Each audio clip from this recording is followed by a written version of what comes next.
Honorable members and the delegation from Mombasa County Executive, we will continue with our meeting. I'd like to welcome the delegation from Mombasa to the Senate and to the Public Accounts Committee of the Senate.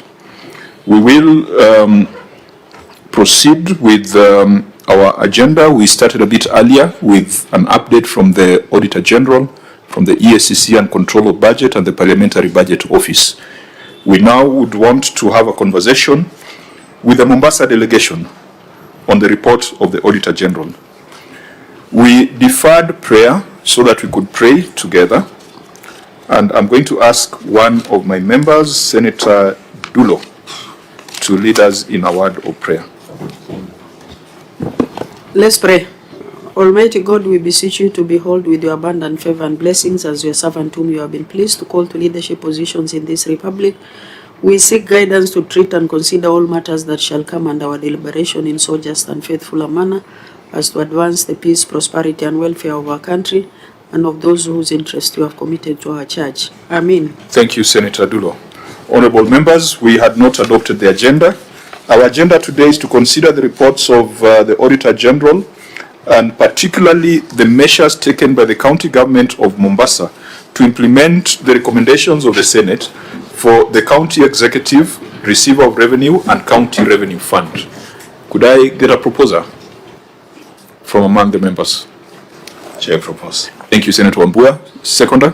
Chair, I second. Thank you, Senator Sifuna. We'll do a quick round of introduction, starting with members of the Senate present. I could start with Senator Dulo again.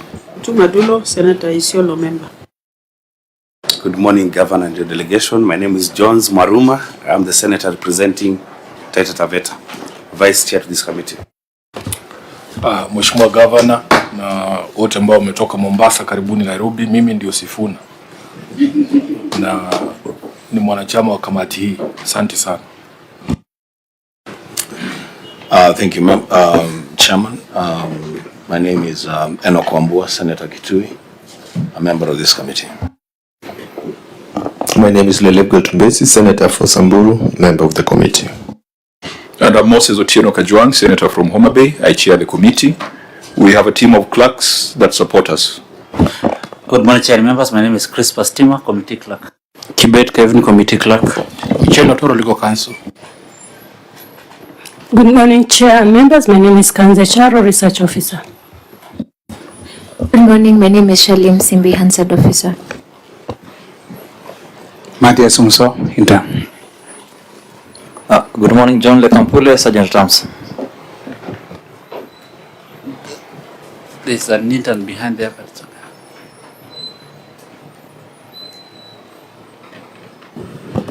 Imran Mohammed, Legal Services Intern. That's from us, Chairman. You are welcome. We got to the Office of the Auditor General.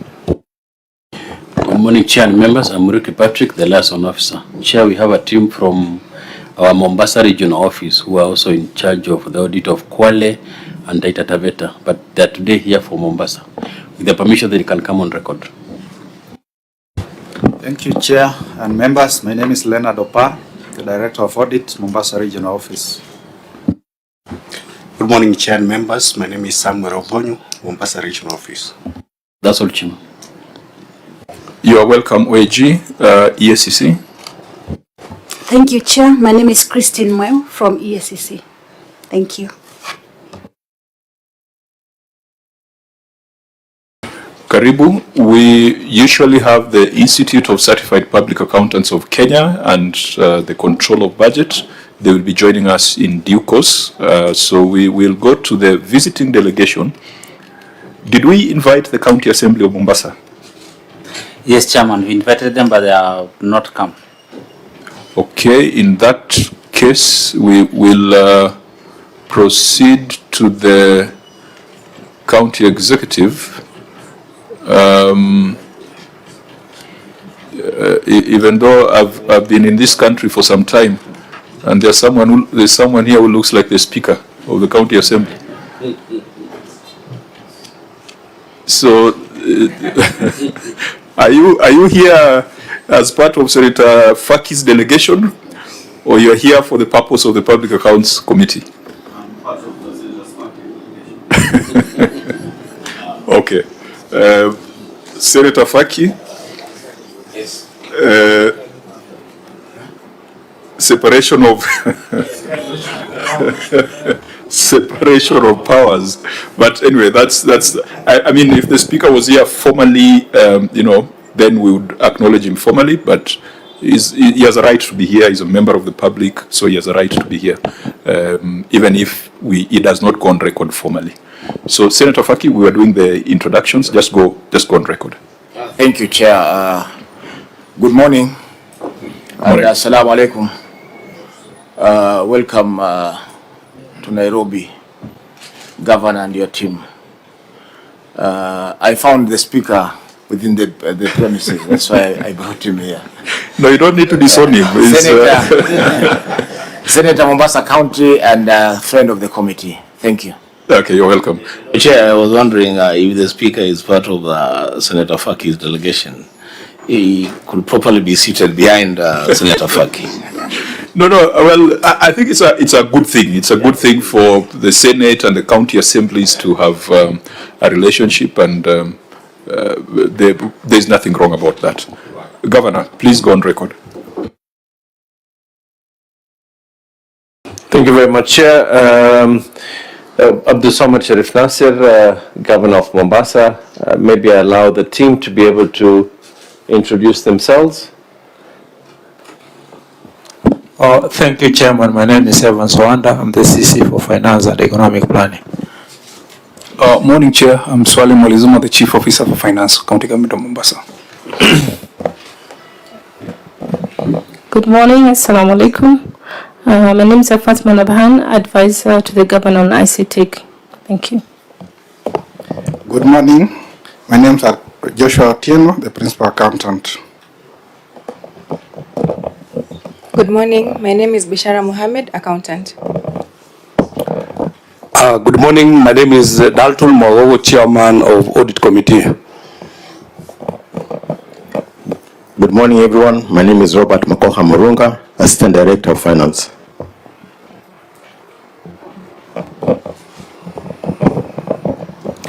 Good morning. My name is Idris Mbaruk, Accountant.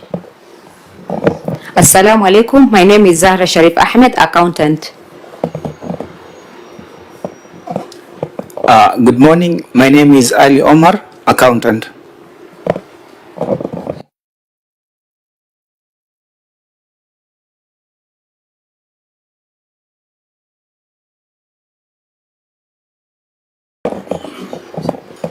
Good morning. My name is Nicholas Mochiro, Head of Internal Audit, Mombasa County Executive. Good morning, I'm Nura I Awad, know they're introducing Accountant. themselves, but you're not able to see them. Maybe it's good you just stand. Good morning, Assalamu alaikum. My name is Fatma Yusuf, Accountant. Good morning. Assalamu alaikum. My name is Omar Abdallah, Supply Chain Management. Good morning, Ayub Ridwan, Director.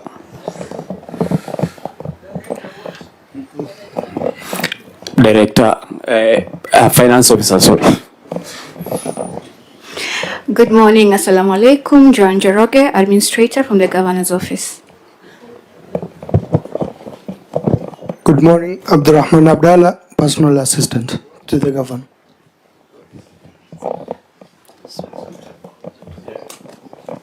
Good morning, everyone. My name is Harub Khatri, Speaker, Mombasa County Assembly.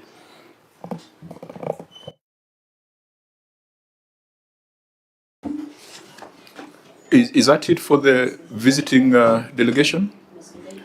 If that is the case, then we shall proceed very quickly to the next agenda item, which will be administration of oath and tabling of documents.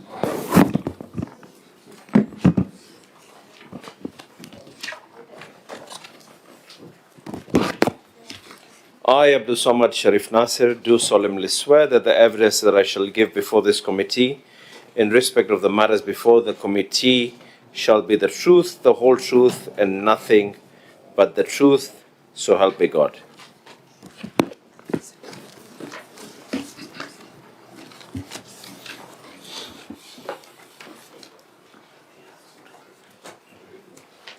I think I'm meant to sign? Okay. Just read. Chair, I hereby table the following documents before the committee: management responses and accompanying annexures on the report of the Auditor General for the County Executive of Mombasa for the year 24-25, management responses and accompanying annexures on the report of the Auditor General on the receiver of revenue statements for the County Executive for the same year of 24-25, and management responses and annexures on the report of the Auditor General on the County Revenue Fund for the County Executive of Mombasa for the financial year 24-25. Auditor General, could you confirm that the responses that have been tabled, you've been able to review? Thank you, Chair. Can confirm that the responses were delivered to our offices on 28th May, and they were in the form and the manner that is prescribed, and we have been able to review the same, so we propose that the meeting can proceed. Okay, Clerk of the Senate, is the entity in compliance? Yes, Chairman, you can confirm that the entity submitted the documents within the timelines. Okay, if that is the case, we will proceed, but we'll have to deal with one preliminary matter. When we sent the invitation to the Governor of Mombasa, we also indicated the resolution of the Senate. Because you did not find an opportunity to appear before this committee before the constitutional deadline of 31st of March, the Senate adopted the report of the Auditor General in its entirety. The Senate resolved that you would appear before this committee within a period of 30 days to furnish us with an update on the measures you are taking to implement the observations or recommendations of the Auditor General. The committee of the House further resolved to impose a fine of 500,000 Kenya shillings for failure to honor summons where you are supposed to appear before this committee on 30th of March ahead of the constitutional deadline. I want to find out from the Clerk of the Senate whether in our records, we have evidence that the fine has been paid. Chairman, thank you, Chairman. We have received, today this morning, we have received a copy of the banker's check from the County Executive that's from the Governor, dated 4th June, of a banker's check addressed to the Senate, in favor of the Senate. So we can confirm that the payment has been made. So there's a banker's check that has been addressed to the clerk? Yes, there's a banker's check addressed to the clerk of the Senate. I think in our letter communicating the fine, we had given a 2-week limit for settlement of the fine. But now that the clerk confirms that there's evidence that the fine has been paid, I think members, we do not need to belabor the point. We can take it that the Governor has paid the fine, and we can now proceed with our substantive meeting. Now, we have 3 reports to deal with. We have the report of the County Executive, the report of the County Revenue Fund, and the report of the Receiver of Revenue. In our earlier brief with the Auditor General, we realized that there was a little problem in terms of the report that was tabled for the County Executive. You might have noted, maybe your technical people may have noted, that the report of the County Executive, page 1 and page 2 of the Auditor's certificate referred to the Receiver of Revenue rather than to the County Executive. And so, having reviewed that, we have found that it might not be very possible or very tenable for us to consider the report on the executive on account of that. I think it's a document management problem. When the Auditor General tabled the certificate, there was a mix-up on page 1 and page 2.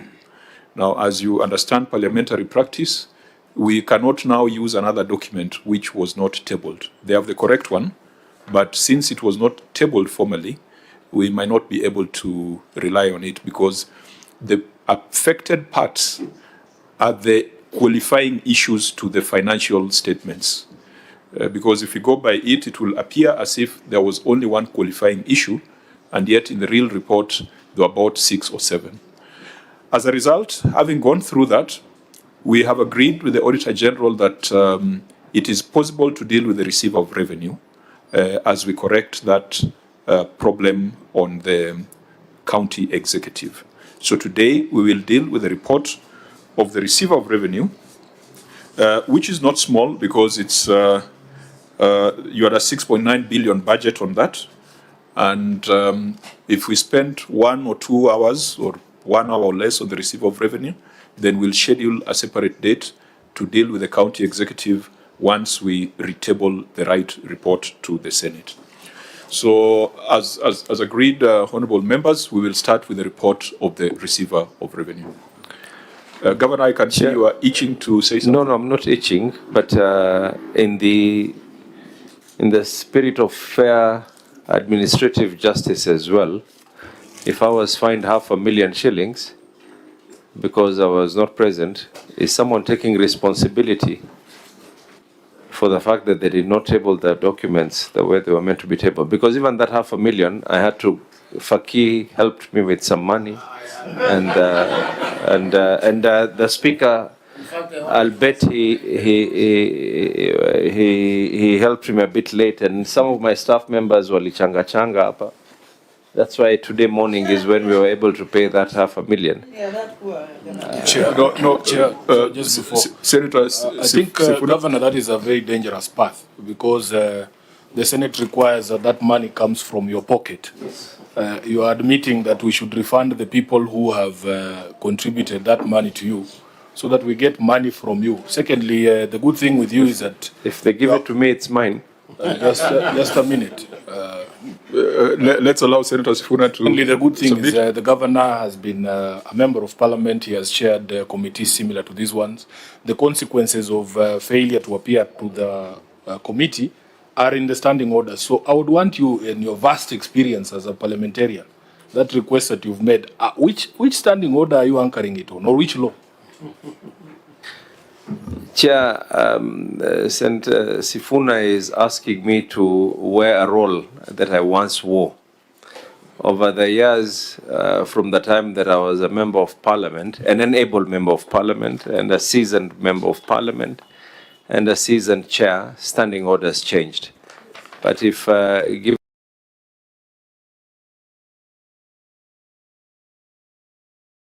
the opportunity, I don't mind actually going back and rereading those standing orders. But I am aware.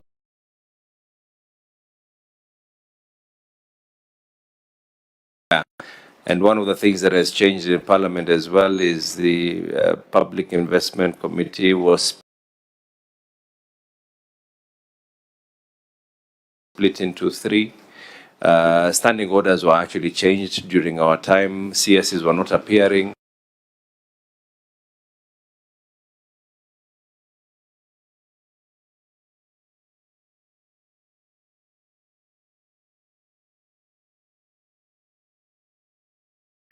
When you do an amendment, a certain section that was once section 1A could end up being section 1C. And since we're on camera here, allow me not to be able to indulge on something that, but I don't mind. I can actually go back. But on or dealing with the division of revenue and allocation of revenue and the money that comes to counties.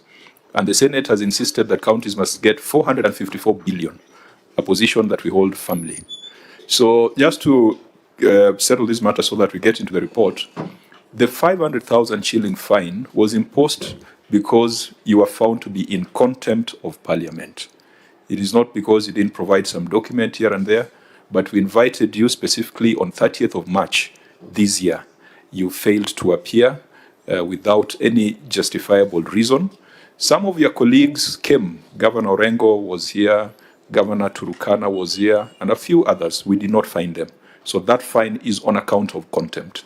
I think the other matter is administrative, and we do understand that sometimes the problem can be on the part of the governor, sometimes the problem can be on the part of the auditor, sometimes it can be on the part of the Senate. So let's proceed. Let's not reopen the issue of the fine. because it has now been settled. I'm totally in agreement, Chair, and I want to appreciate the support of the Senate on devolution itself. The fact that the proposed equitable share, the revenue share for counties should be at 454. I want to also go on record, Chair, because this is something that is going to be picked up after next financial year as well. One of the major issues that is going to be a topic, and we hope that that is not what is going to happen, is the issue of UHC staff. Failure for UHC staff to be absorbed and their money to be as part of equitable share, there is going to be a challenge, Chair, because then those staff will have to be hired based on the fact that if it is conditional grants, they'll only be able to be hired based on that period, because not all counties can be able to afford a total cumulative figure for all counties would be 8.9 billion shillings. Not a subject for today, but I just wanted to state it on record that I appreciate the support that the Senate has been able to put forward on matters of devolution. Senator Sifuna? Chair, the last we had of this matter as the Senate was that the Council of Governors had reached an agreement with the Treasury. I think there was even indication by the national government that funds had been set aside in the current budget. Are you saying that was not the case, Governor? No, what I'm saying is there's funds can be able to be set aside in two ways. They can be either in equitable share or they can be as conditional grants. Yes. If they're not going to be as equitable share, what is going to happen? Because anything can happen.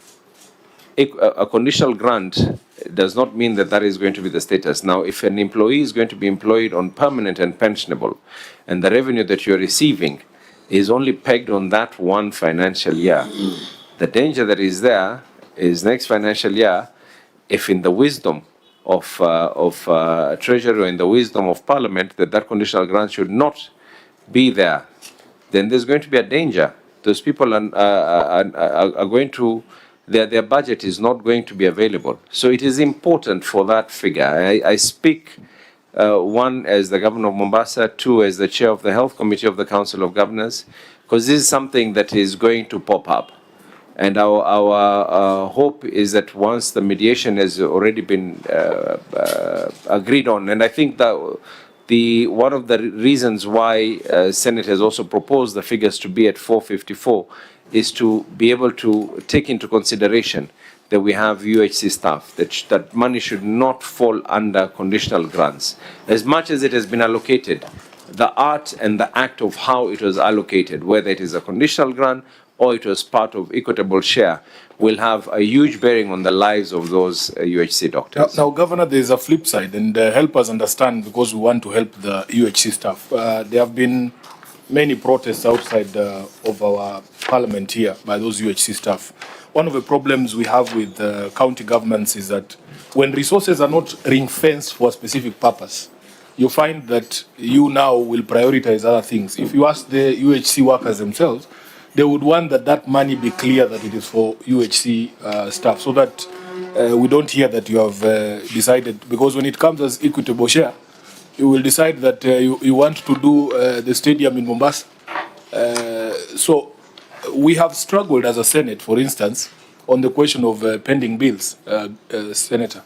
And in fact, there has been a conversation in the Senate that because this problem has persisted so long, Governor, and you guys are not at you guys, you as a council are not offering us a way out in terms of how we deal with this scourge of pending bills.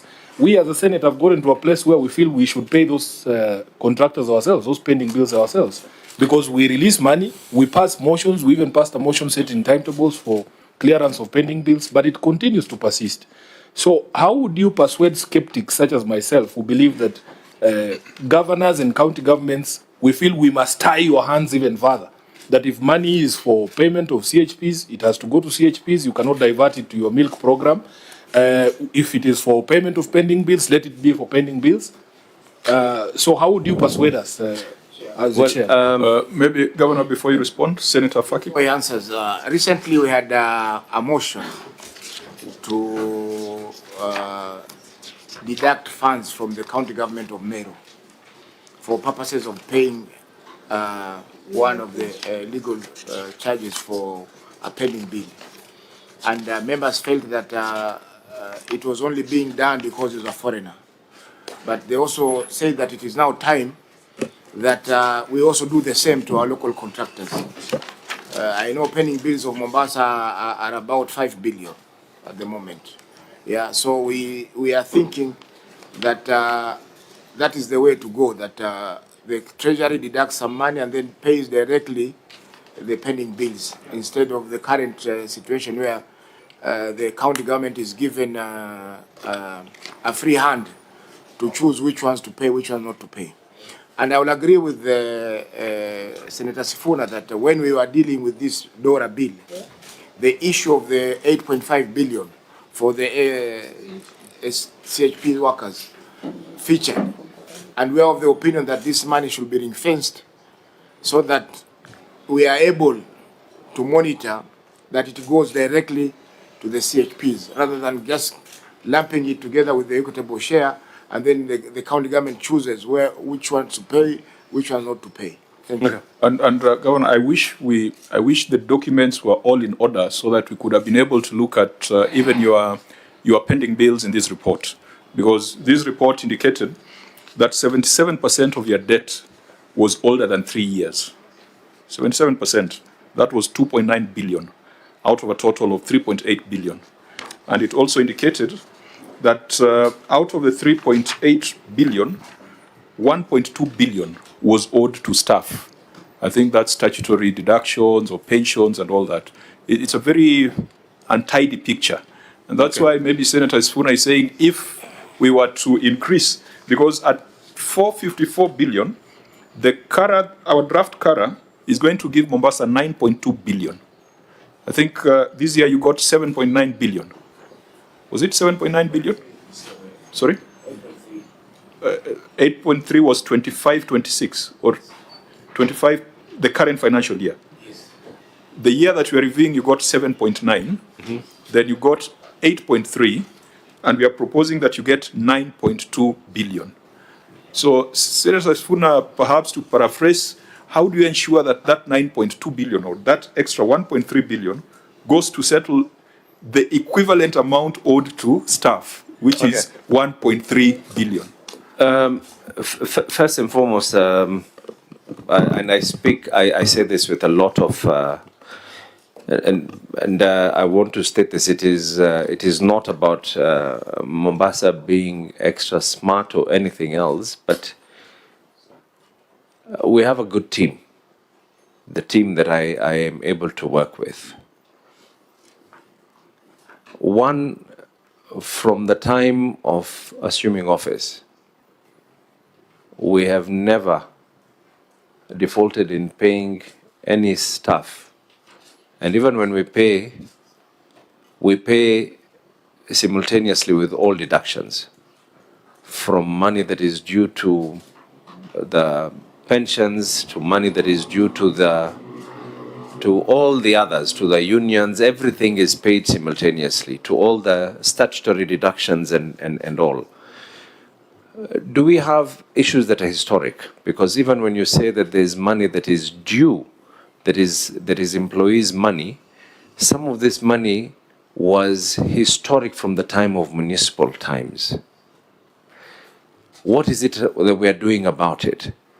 As much as we are currently paying all our employees on time, and we are doing the statutory deductions on time, this can be attested not necessarily by myself, but it can be attested from the county pension fund, from the lab trust, from KRA, from the housing levy, and everyone else that we are meant to be paying.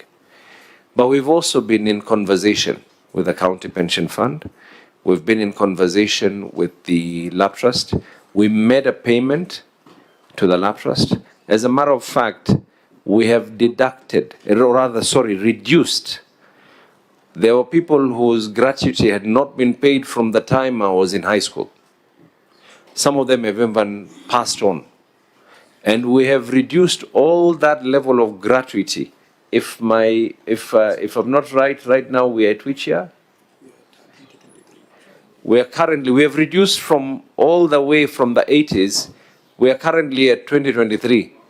So as we are paying everyone, we are also reducing on an aging analysis. Though that is now on issues to do with staff. On issues to do with the CHPs, again, Mombasa first of all started paying CHPs. It was a decision we took to pay CHPs before even there was the national government arrangement to be able to work on this. Are there counties that have not followed suit? By all means, yes. There are counties, but are there many? No. There are a small minority of counties that have not been able to follow suit on this. The issues of putting money like UHC and the CHPs, we're the ones who are dealing with the CHPs on a day-to-day basis. What happens is they get their stipend from the county government, then they have to wait for national government, whether national government will be able to pay them on time or not on time. If there's an error of a telephone number, if someone has shifted, if someone has passed away, by the time that information is done, there's already a loophole where there are some payments that are already would have already been done. And sometimes people are paid in arrears. There was a time they were paid a couple of months in arrears because they had not been paid prior. So the argument is, why don't we have one pocket to be able to pay? Even for the CHPs, it's not a problem. It can actually come in as a conditional grant. Because if it comes in as a conditional grant, the money for the CHPs, it is put into a joint account where then it is now dispersed, where you cannot be able to spend that money until you put in a matching amount. That is something that has been done previously. But for the UHC staff, let me state it here, Chair. If you put that money for the UHC staff as a conditional grant, what that means basically is next year, it is conditions precedence on whether government will be of the opinion, of the view, that yes, we need to be able to continue giving. And the agreement that is there is that these UHC staff are meant to be hired on a permanent and pensionable basis. So if you provide funding to pay their salaries for 1 year, and then counties have gone and absorbed them on permanent and pensionable, and then the year after, someone says that no, we should not be paying this conditional grant anymore, there are counties that are going to, on the flip side of things, there are counties that are going to be in quite a problem. Collectively, these figures just for the UHC staff is 8.9 billion. Unless, of course, the conditional grants come in, and then in the wisdom of Parliament and in the wisdom of Treasury, by the way, this is not even an argument by ourselves. This is an argument that the Ministry of Health actually wrote to the Commission for Revenue Allocation, indicating that when they are doing their proposal on what should be the revenue and the equitable share, they did do this. There's a letter that was done by the Ministry of Health indicating that they need to include that 8.9 billion first. Now, Governor, you have a lot of background on this as a chair of the Health Committee. I think let's come back to the numbers, but we hear you. Your contribution will guide us when we are making our debate on the matter. We thought that ring fencing it would be to give hope to the UHC workers.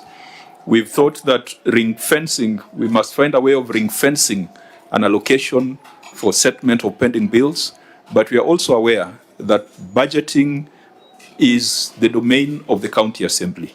And perhaps what Senate can do is to make certain recommendations to the county assemblies that now that we have increased the allocation to Mombasa County, perhaps you need to prioritize this 3 billion that has been outstanding for over 3 years. I think we cannot direct the assembly.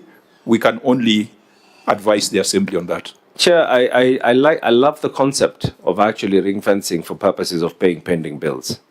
In fact, this is a proposal that I sent a very, very long time. I did this proposal the first year I was in office to Treasury.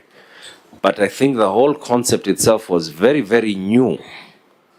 When you ring fence and you say that this is an amount of money that we need to be able to pay for purposes of pending bills, the argument was, if I invoke the fact that I have a good working relation with financial institutions and that I'm not someone who goes and takes money from this pocket to pay this other pocket, and financial institutions are ready, and they said that, you know, if you're pending bills, you have been able to commit 1 billion shillings, and I know that you can be able to pay this 1 billion shillings, allow me to advance this 1 billion shillings to those people who are. A number of you here are lawyers, and you will also agree with me that one of the biggest challenges that is there on matters of pending bills is the fact that when you don't settle a bill today, tomorrow it does not become a bill anymore. It becomes double or triple that bill. This is a county government that I've seen situations where someone has even dared to try and give us a pending bill of what it is that is being allocated to this whole county government. And there's nothing that even surprises me anymore. Having been where you are seated, I have seen situations where a pending bill, someone in the courts decided and made a decision that it is okay to actually attach, even national food reserves. And the last time that I checked is that the law does not exist in a vacuum. Whatever it is that we do, I agree with you. If you actually put that proposal, it would, for argument's sake, I'm one of those proponents, and I've said this, and I know that it is not something that might augur well with others, but I'm one of those proponents who actually feels that statutory deductions can be deducted at source. It's just that the law currently, the PFM does not allow it. But the reason I say this is because I'm currently financing taxes. I think let's leave it there. You have said something that we have thought through, we have wanted to propose, and I'm happy it is coming from a governor. I want to state it. I'm not speaking on behalf of the Council of Governors, Chair. At the risk of time, I want us to come back to the numbers. Chair, as we go back to the numbers, allow me to make this comment, especially about CHPs and UHC staff. You know, Chair, this matter came up yesterday when we were dealing with Kericho. And it came up again on the floor, and I had Senator Dulo propose something to the effect that maybe this health thing, we may have to think whether it is where it is supposed to be. You know, Governor, for you and for the other governors, and maybe even for the Senate, it's an audit query that we just have to clear and move on to other things.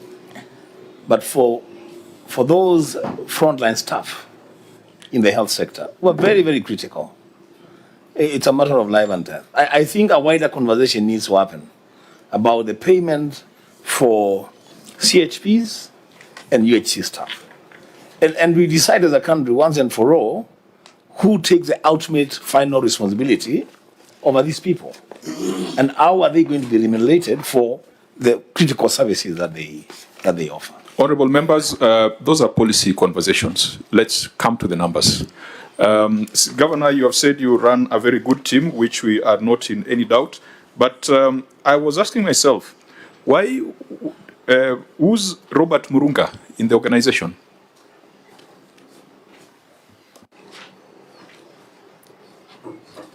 He's the Assistant Director of Finance. And he was a signatory to the financial statements? Yes. If he's an assistant director, that means that there is a director. Do we have a director in that? No, we don't have a substantive. You will, and I know the next question will be why. Allow me to be able to just give it up this is a county chair that we have a lot of people. There's attrition, then there's many other factors that are involved. Two, you will also agree that there's an independence of the County Public Service Board. There's been a lot of adverts that have been going out, and I think, if I'm not mistaken, this is one of the adverts that have already gone out. It is the purview of the County Public Service Board to be able to fill that position. I was happy to hear someone introduce themselves as the chair of the audit committee. I hope the internal auditor is also part of this delegation. Internal, are you substantive? Substantive or assistant? Okay, that's fine. Members, let's go to the report on the receipt of revenue. The report on the receipt of revenue indicates that Mombasa had planned to collect 6.9 billion Kenya shillings, and Mombasa only collected 4.8 billion Kenya shillings, which was a significant shortfall. And out of the 4.8 billion, 1.4 billion came from hospital fees.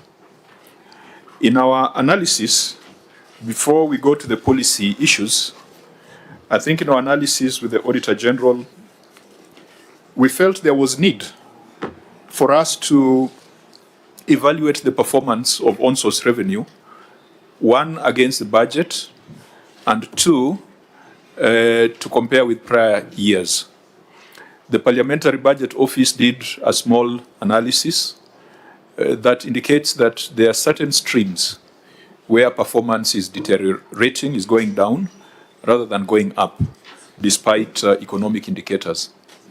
So I know there's only one qualifying matter on the receipt of revenue, which is an accounting issue, really,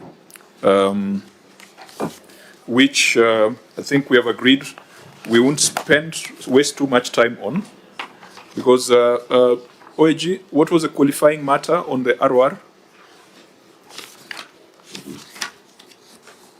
Thank you, Chair. It was on inaccurate receivable from non-exchange transactions. And if you describe it in English, what are you saying? Or in Swahili? Leonard, try to explain it in Swahili. There was non-disclosure of a that is English. Chair, there was a non-disclosure of a significant amount, which is about 6.9 billion. Hiyo ni pesa imeibiwa ama shida ni gani? It's bookkeeping. It's bookkeeping? Yeah. Is it a very material non-disclosure? It is something that can be dealt with in the subsequent audit. Can you assure the people of Mombasa that this 6.9 billion is not money lost? No, Chair. It is not money. The amount that I've just stated was not lost. So by not disclosing, what is the risk to the county government and to the people of Mombasa? Chair, the financial statement should be accurate, and it should be a guide to the policy users and also other stakeholders. So as a county government, it is prudent that you disclose figures where they are required. This 6.9, you call it arrears of revenue. What do you mean when you say arrears of revenue of 6.9 billion was not disclosed? Ni deni ambayo Senator Faki, you might want to help us in interpretation. Ni madeni county inadai ama ni pesa ambazo haziwezi kukusanywa? They are debts owed to the county government, and they relate to a very long period of time. They are basically historical. They are unable to collect. The county nadai. Nadai, yes. So pengine, no, I think it's the governor who needs to tell us. This 6.9, it was not disclosed. The auditor says it's an accounting matter. It is not loss of funds, but what does it relate to? So that we don't take too much time on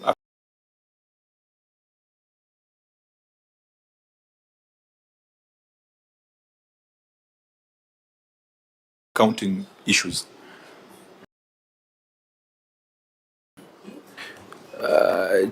Chair, in Kiswahili or English, because I'm seeing this session is going in both languages. There are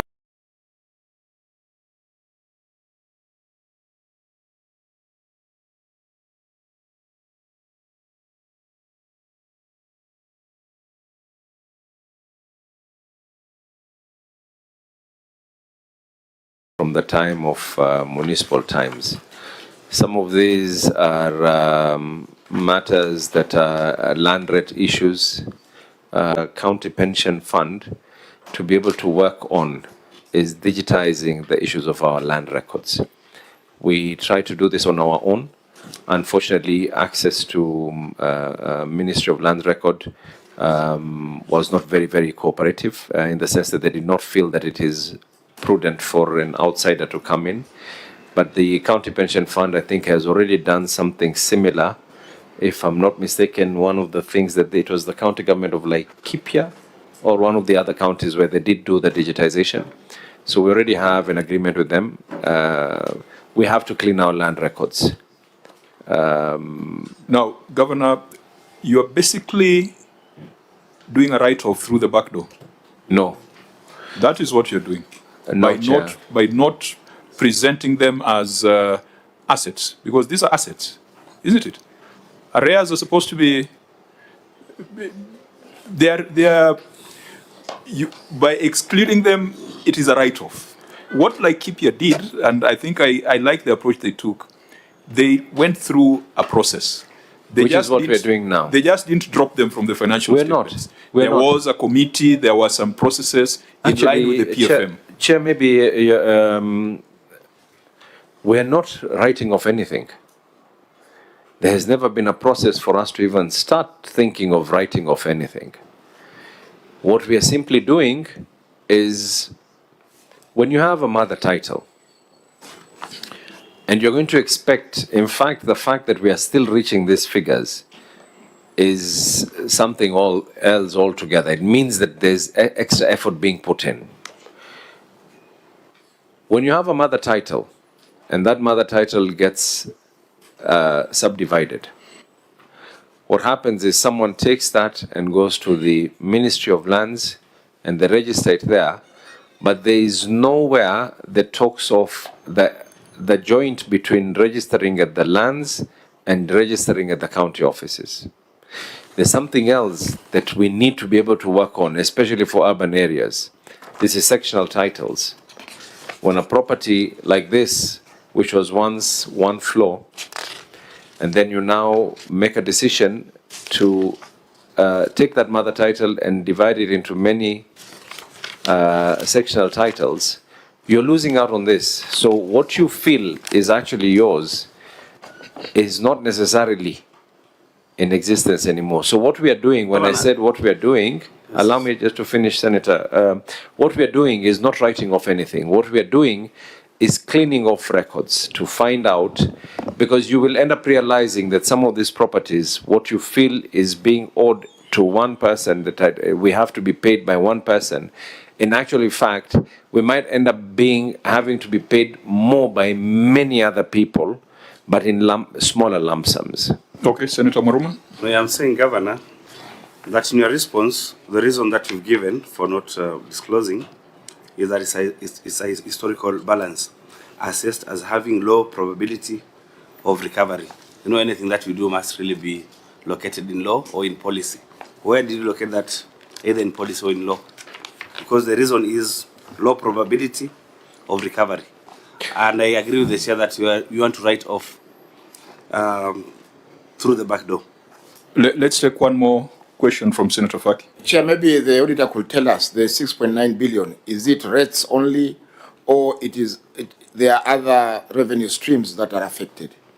Number two, if going by what the governor is saying, you know, when you subdivide the land, you subdivide your piece of land, the subdivision certificate is given out by the county.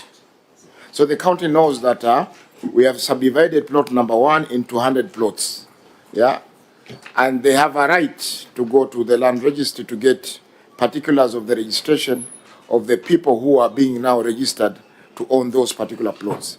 Even with the sectional properties, the ratepayer will remain the owner of the building.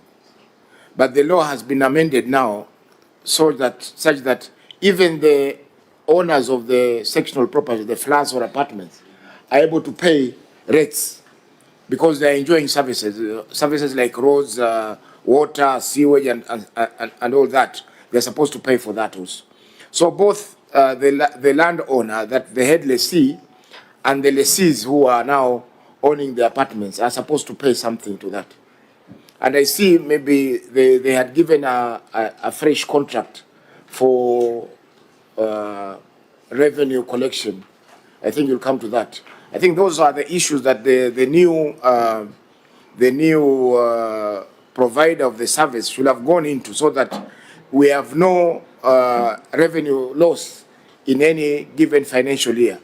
At the moment, it seems that the duplication has not assisted the county in managing the revenues that are supposed to be collected from the people in Mombasa.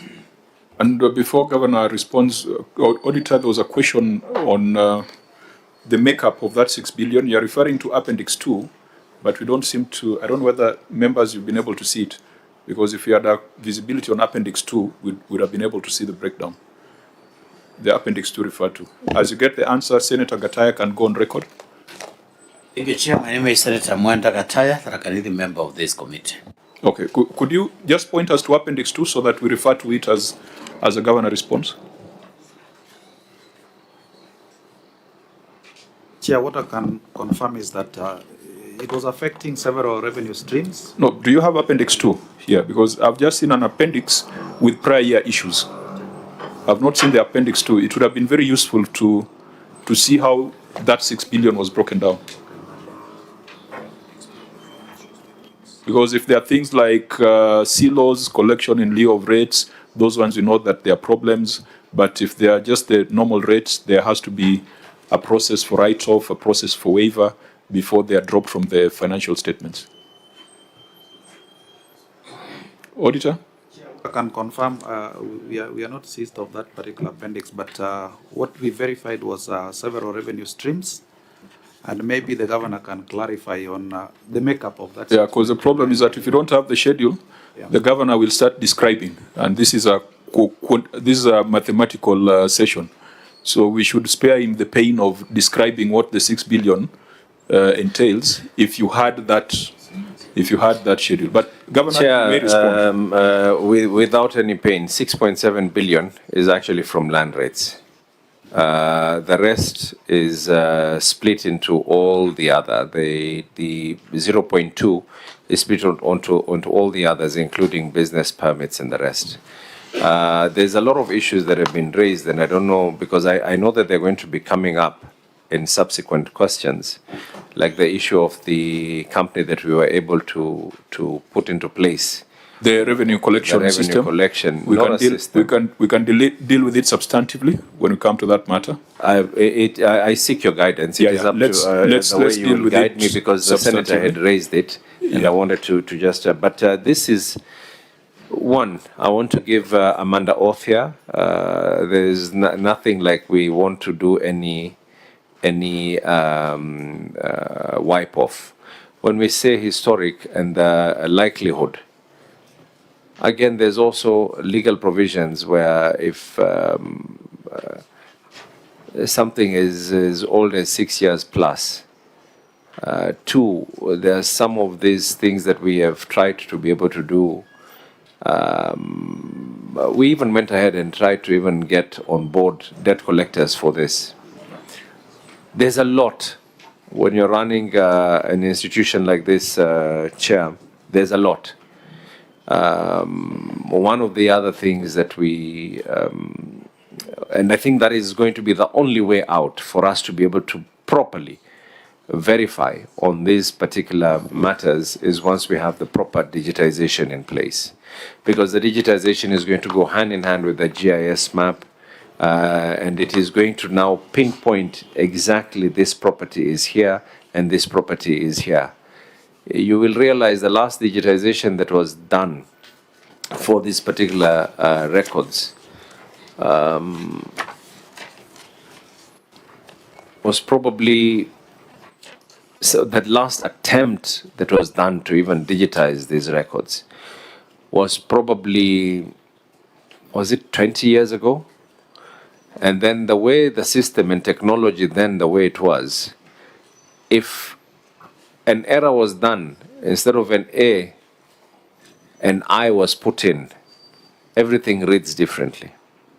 And that is the reason why the digitization that we want to do, mapping it out and putting it together with the GIS lab to confirm and fix every single piece of title like a jigsaw puzzle. That is the only way that we can be able to sort these problems. I agree with Governor, just wind it up so that we go to the numbers. I agree with the some senator, of those issues the way are in he the said report. that the senator raised, he didn't raise, but he stated a statement of fact that when a subdivision is done, the county government is the one that does the issues the necessary certificates. But then now again, it is a manual process from us, because even after you've done the subdivision in the county, it does not necessarily mean that titles have been issued already. So right now we have to do a manual process of sending our people to the Ministry of Lands, confirming what are the new titles that have been put in. Right now we're in the process. We're struggling, but we're getting there on issues of sectional properties as well. Okay, let's go to the numbers. Let's go to the next matter. But we are exiting by giving guidance that receivables from exchange and non-exchange transactions must be fully disclosed. And I think we are agreeing here that that disclosure, that correction can only be done at the end of the subsequent financial year. Auditor General, isn't that the treatment? Yeah, that's very correct. And we are also saying that there should be no write-off, no waiver, without following the provisions in the Act and in regulations. By all means. Fine. Chair, now that you have ruled, I think we just move on, because that's a basis for qualification, and we have been referenced to Appendix 2. That Appendix 2 is not available. So all we are doing here is just narrative. I mean, what are we saying? So you have referenced Appendix 2, which would have helped us to look at the figures and deal with real numbers. Chair, just to add on to what Senator Mbua said, maybe we needed evidence of effort to recover this money. You put up a notice, for example, of waivers. We need that in our appendices, effort to recover that money. And also we need to see the figures in terms of when the default was committed, and whether we had a task force, having an effort to get this money paid. Did we write to the Assembly, maybe to have the waivers maybe sanctioned? All those. Senator, I want to restate it. Governor, there are no waivers. Just let order, Governor. Let the Senator just conclude. Just evidence of that effort. I could also give some guidance on even on how to respond on that, because I think what the auditor has cited is inaccurate receivables, actually more or less non-disclosure, isn't it? Otherwise, it would have been long outstanding revenue arrears. So let me guide so that we go to the next issue, which talks about budget versus realization, and we go stream by stream. And this conversation, I think many of the questions are going to be answered. So, Auditor, let's go to your next issue, which is budgetary control and performance. And Senator Mbua, I agree with your frustration on the absence of Appendix 2. I think we will deal with that internally. Thank you, Chair. Budgetary control and performance. The statement of comparison of budget and actual amounts reflects final target revenue budget and actual amounts on a comparable basis of 6,930,655,697 and Kenya shillings 4,880,829,952 respectively, resulting in under collection of 2,049,825,746, or 30% of the budget. The under collection affected the implementation of planned activities and may have impacted negatively on service delivery to the residents of Mombasa. Okay. Usually we allow the governor to respond, I think we should do so.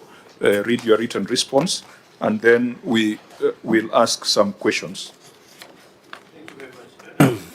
Chair, the shortfall in on-source revenue was largely driven by underperformance in key revenue streams, notably land rates, SPP, market fees, fiscal planning and development, cess, conservancy, administration and property rent. Underperformance in these high-yield streams constrained cash availability and adversely affected the implementation of the planned programs and service delivery. The underperformance was further compounded by data and structural constraint, including the absence of an up-to-date business registrar, delayed updating of the valuation roll due to ongoing litigation, and incomplete land records, which affected revenue planning, billing accuracy, and enforcement. Amongst the corrective measures that we are currently doing, should I read this verbatim as well? Yeah, I think just go through it. Okay. Because, To address the identified challenges and enhance on-source revenue performance, the county has implemented the following corrective measures. Business mapping and revenue-based expansion. The county engaged a consultant to undertake a comprehensive business mapping exercise to establish an accurate database of businesses operating within the county.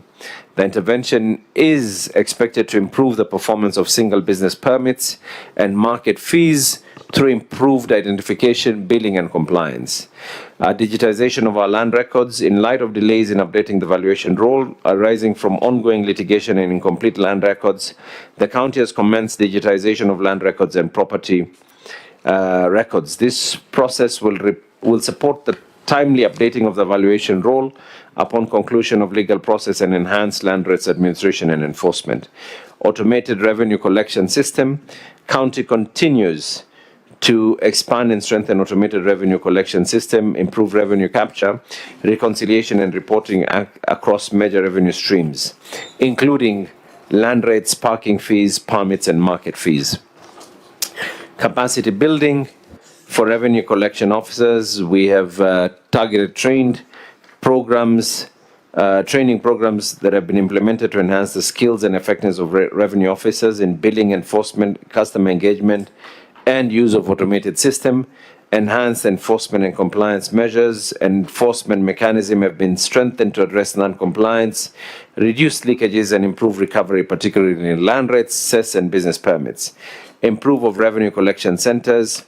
We have revenue collection centers are being upgraded and optimized to improve accessibility, efficiency and service delivery, thereby supporting improved compliance and revenue performance. These measures are aimed at addressing the root causes of underperformance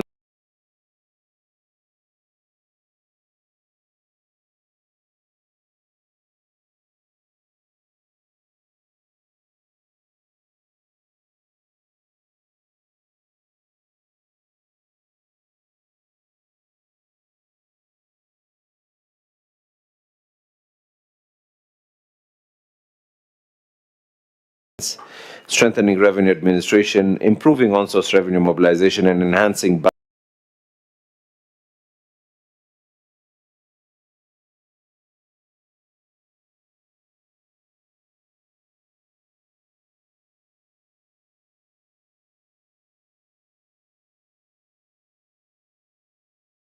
the explanation, we must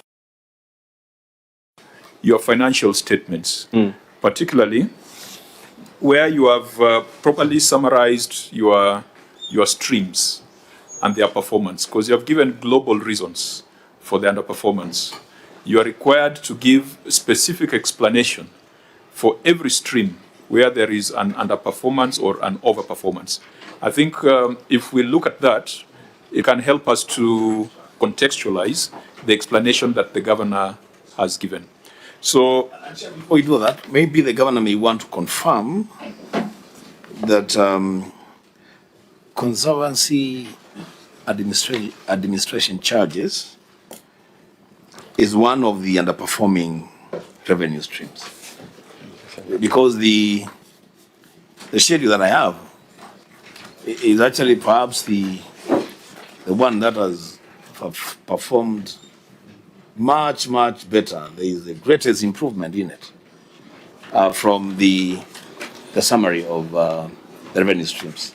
I think, Chair, that this is what I had wanted to request. I think the the able senator is reading from either the Parliamentary Budget Office, because that document, if I can be able to have access to the document that he's referring to. No, let me give guidance. In your financial statements, you have the original budget, the supplementary one, and your actual. So I think we can use that as a basis. But what Senator Wambua is referring to would be comparative of prior years, which is a document that belongs to you as an organization. The only advantage he has is that it's analyzed. It's analyzed stream by stream. That's what I'm saying, Chair. Yeah. If I can be able to get a copy of the document that has been analyzed, so I can also be able to. That's in order. Yeah. Clerks, just share that document with the governor so that it can help us. I think it's a 3-year analysis, performance trend analysis. So Senator Wambua, could you allow me that we don't start with conservancy? Let's start with the first stream.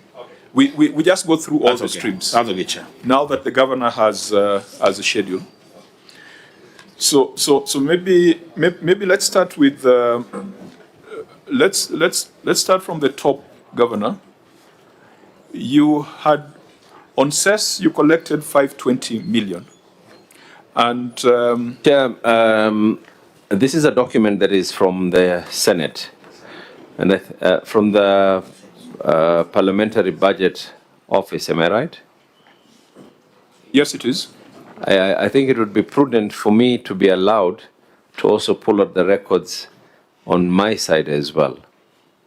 No, because, I mean, because you see, we won't have a problem. I can assure you. Because there's some on face value. I do not want to start immediately stating that the figures are actually wrong or right. One thing I can confirm is collectively over the years collectively, even without necessarily amending the Finance Act or adding more taxes, the county government of Mombasa has been increasing its own source revenue. Governor, I don't know why you are jittery. No, Chair. I don't know what's scary. With my permission. Governor, it's a very simple exercise. When we go through the list, and if there are any discrepancies between what the PBO has prepared and the financials, we will see where we are not unreasonable. In fact, in your financial statements, there is a statement there on statement of comparison of budget versus actual amounts. That's on the financial statements. I want you to confirm. Note number 10. That is fair enough, Chair.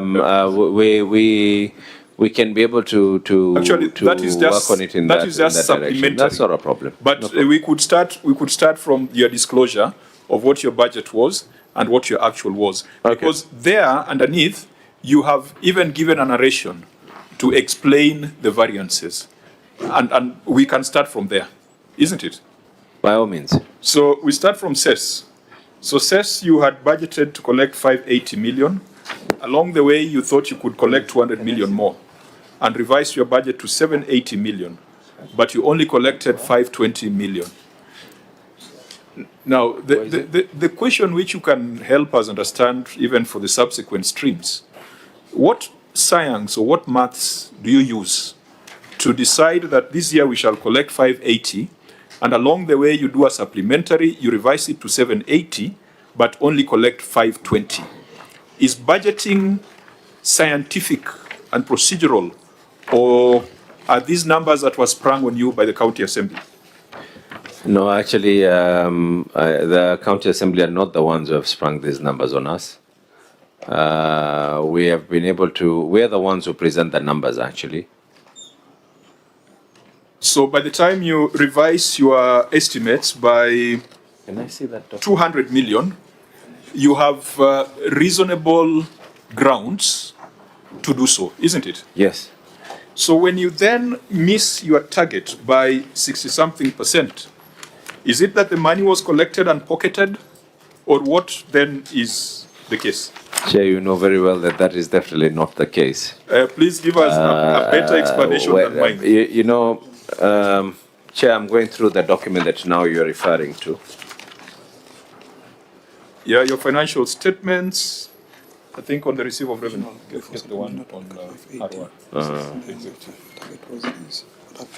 The receipt of revenue. Chair, when any organization sets up and we want to be able to do our targets for revenue collection,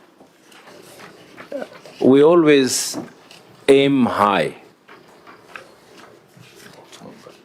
Are we accused that we sometimes are over aiming high?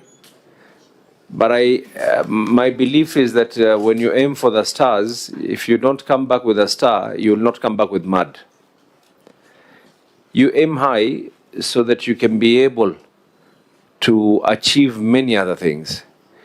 And of course, one of the major issues CES has also dropped is because of the new road that is being built along the Bombolulu Road.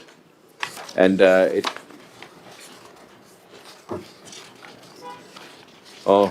Governor, underneath that table, you have explained, you have provided an explanation for the 66.71% realization. I don't want to torture you to think too hard. Maybe just I take you through the explanations? Yeah, for Okay. record purposes. Okay. We see whether that explanation is sufficient. Chair, one of the things that we were able to do, the contract that Senator Faki was actually referring to that we did. Sorry, Governor. There's an explanation there for CES in your financial statements. Yes, under which that is table. exactly what I said. The ongoing construction of the Malindi Mombasa Road by the government. Currently, there's a road being done there, has made it very, very difficult. In fact, a number of these CES booths have to constantly be relocated. So it has been a challenge in being able to reach to these particular figures. That is only one of the reasons that we have been able to, when it comes to CES alone. So when you revised your figures upward by 200 million, I believe in a supplementary, that road had not started being constructed. It had already, but then the extent of where the road reached by then was not where we had anticipated. And I want to state it as well. Are we going to see a drop in figures? No. We're going to definitely see an increase in figures. The only difference is where we aimed. What the auditor basically is raising is that where we aimed, we aimed too far. Again, Chair, we did not overthink the last 3 years. We have not done any major changes on any of these CES fees that are there as well.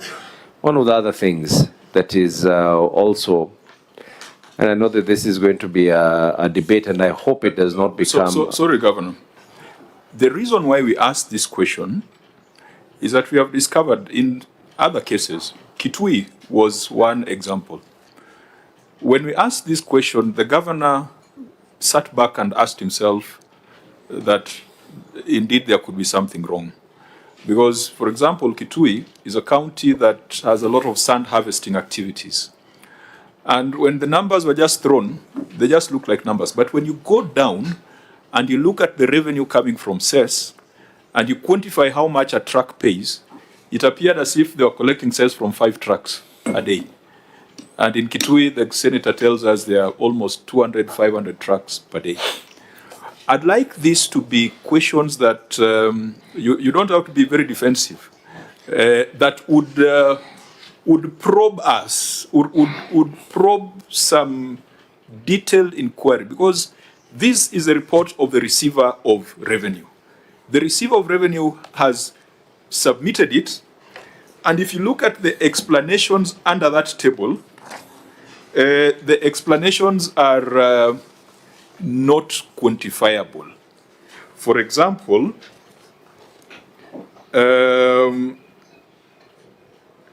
the shortage of collections in markets Your receiver of revenue says that this may be attributed to a combination of underperformance in enforcement, temporary closure of markets due to structural upgrades or health safety issues, and possible revision of market policies affecting collection efficiency.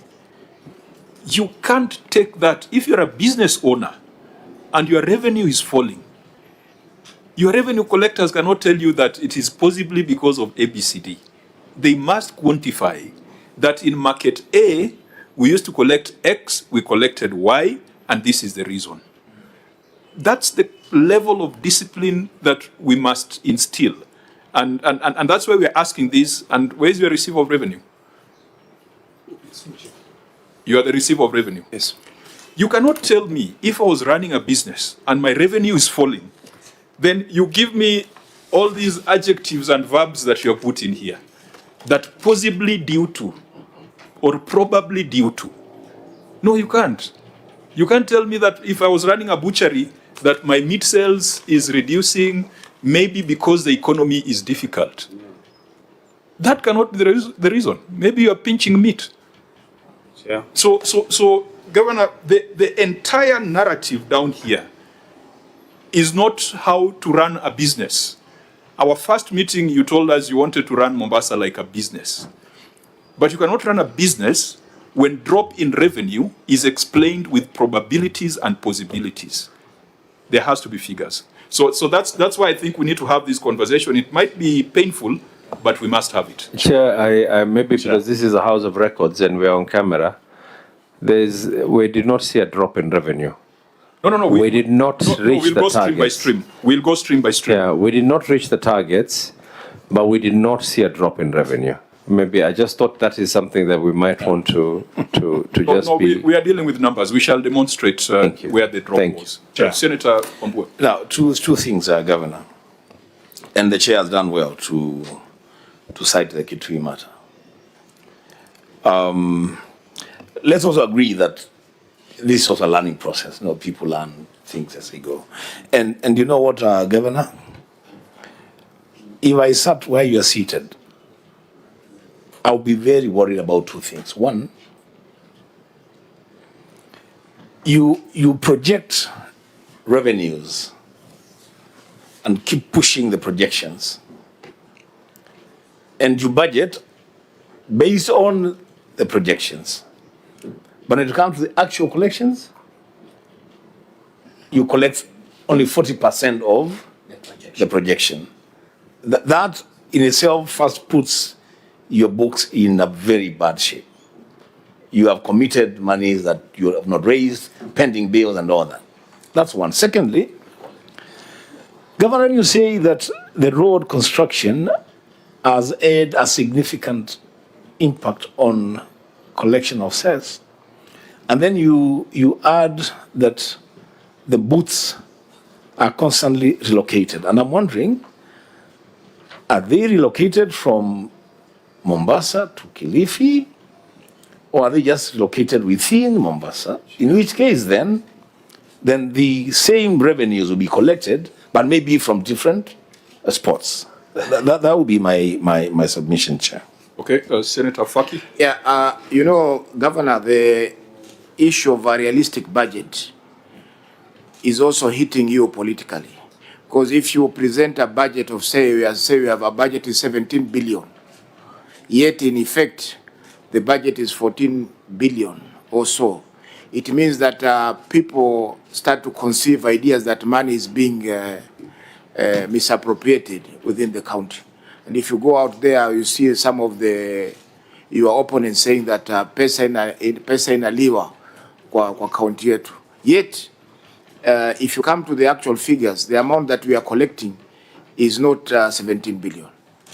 If you look at some of the reasons given, for instance, property rent, 41.17% realization. The reason is that the shortfall is in property rent revenue is attributed to demolition of government housing units to pave way for the affordable housing project. This led to reduction in rentable units and consequently a decline in revenue from this stream. You see, from the year, this is the 24-25, isn't it? I didn't see any estate being demolished in Mombasa. The ones which were demolished prior to 2022. The Likoni one was done in 2020, just after COVID. Then the other estate is Mzizima, which was done more or less the same time. Changamwe is still there. So I think the issue is that you have to budget realistically. Yeah, not just throwing figures, and then at the end of the financial year, we are not able to explain how these figures were arrived at, because that's the explanation here is not plausible at all, considering that the estate in Mzizima was demolished during the previous administration, the one in Likoni, the same thing. So some of these things should be realistic. Thank you. So just take note, then you'll respond. Senator Marumu. Yeah, Chair, we must recognize that the revenues increased, from 4.4 to 4.8. That we must give to the county. But I have an issue with the overprojection, because then when you overproject our own source revenue, it's the main culprit in escalation of pending bills. Now, in my experience in this committee, is that as you are collecting revenue, and you're maybe mid-year or three-quarter year, we need to revise our projections downwards, depending on the collections.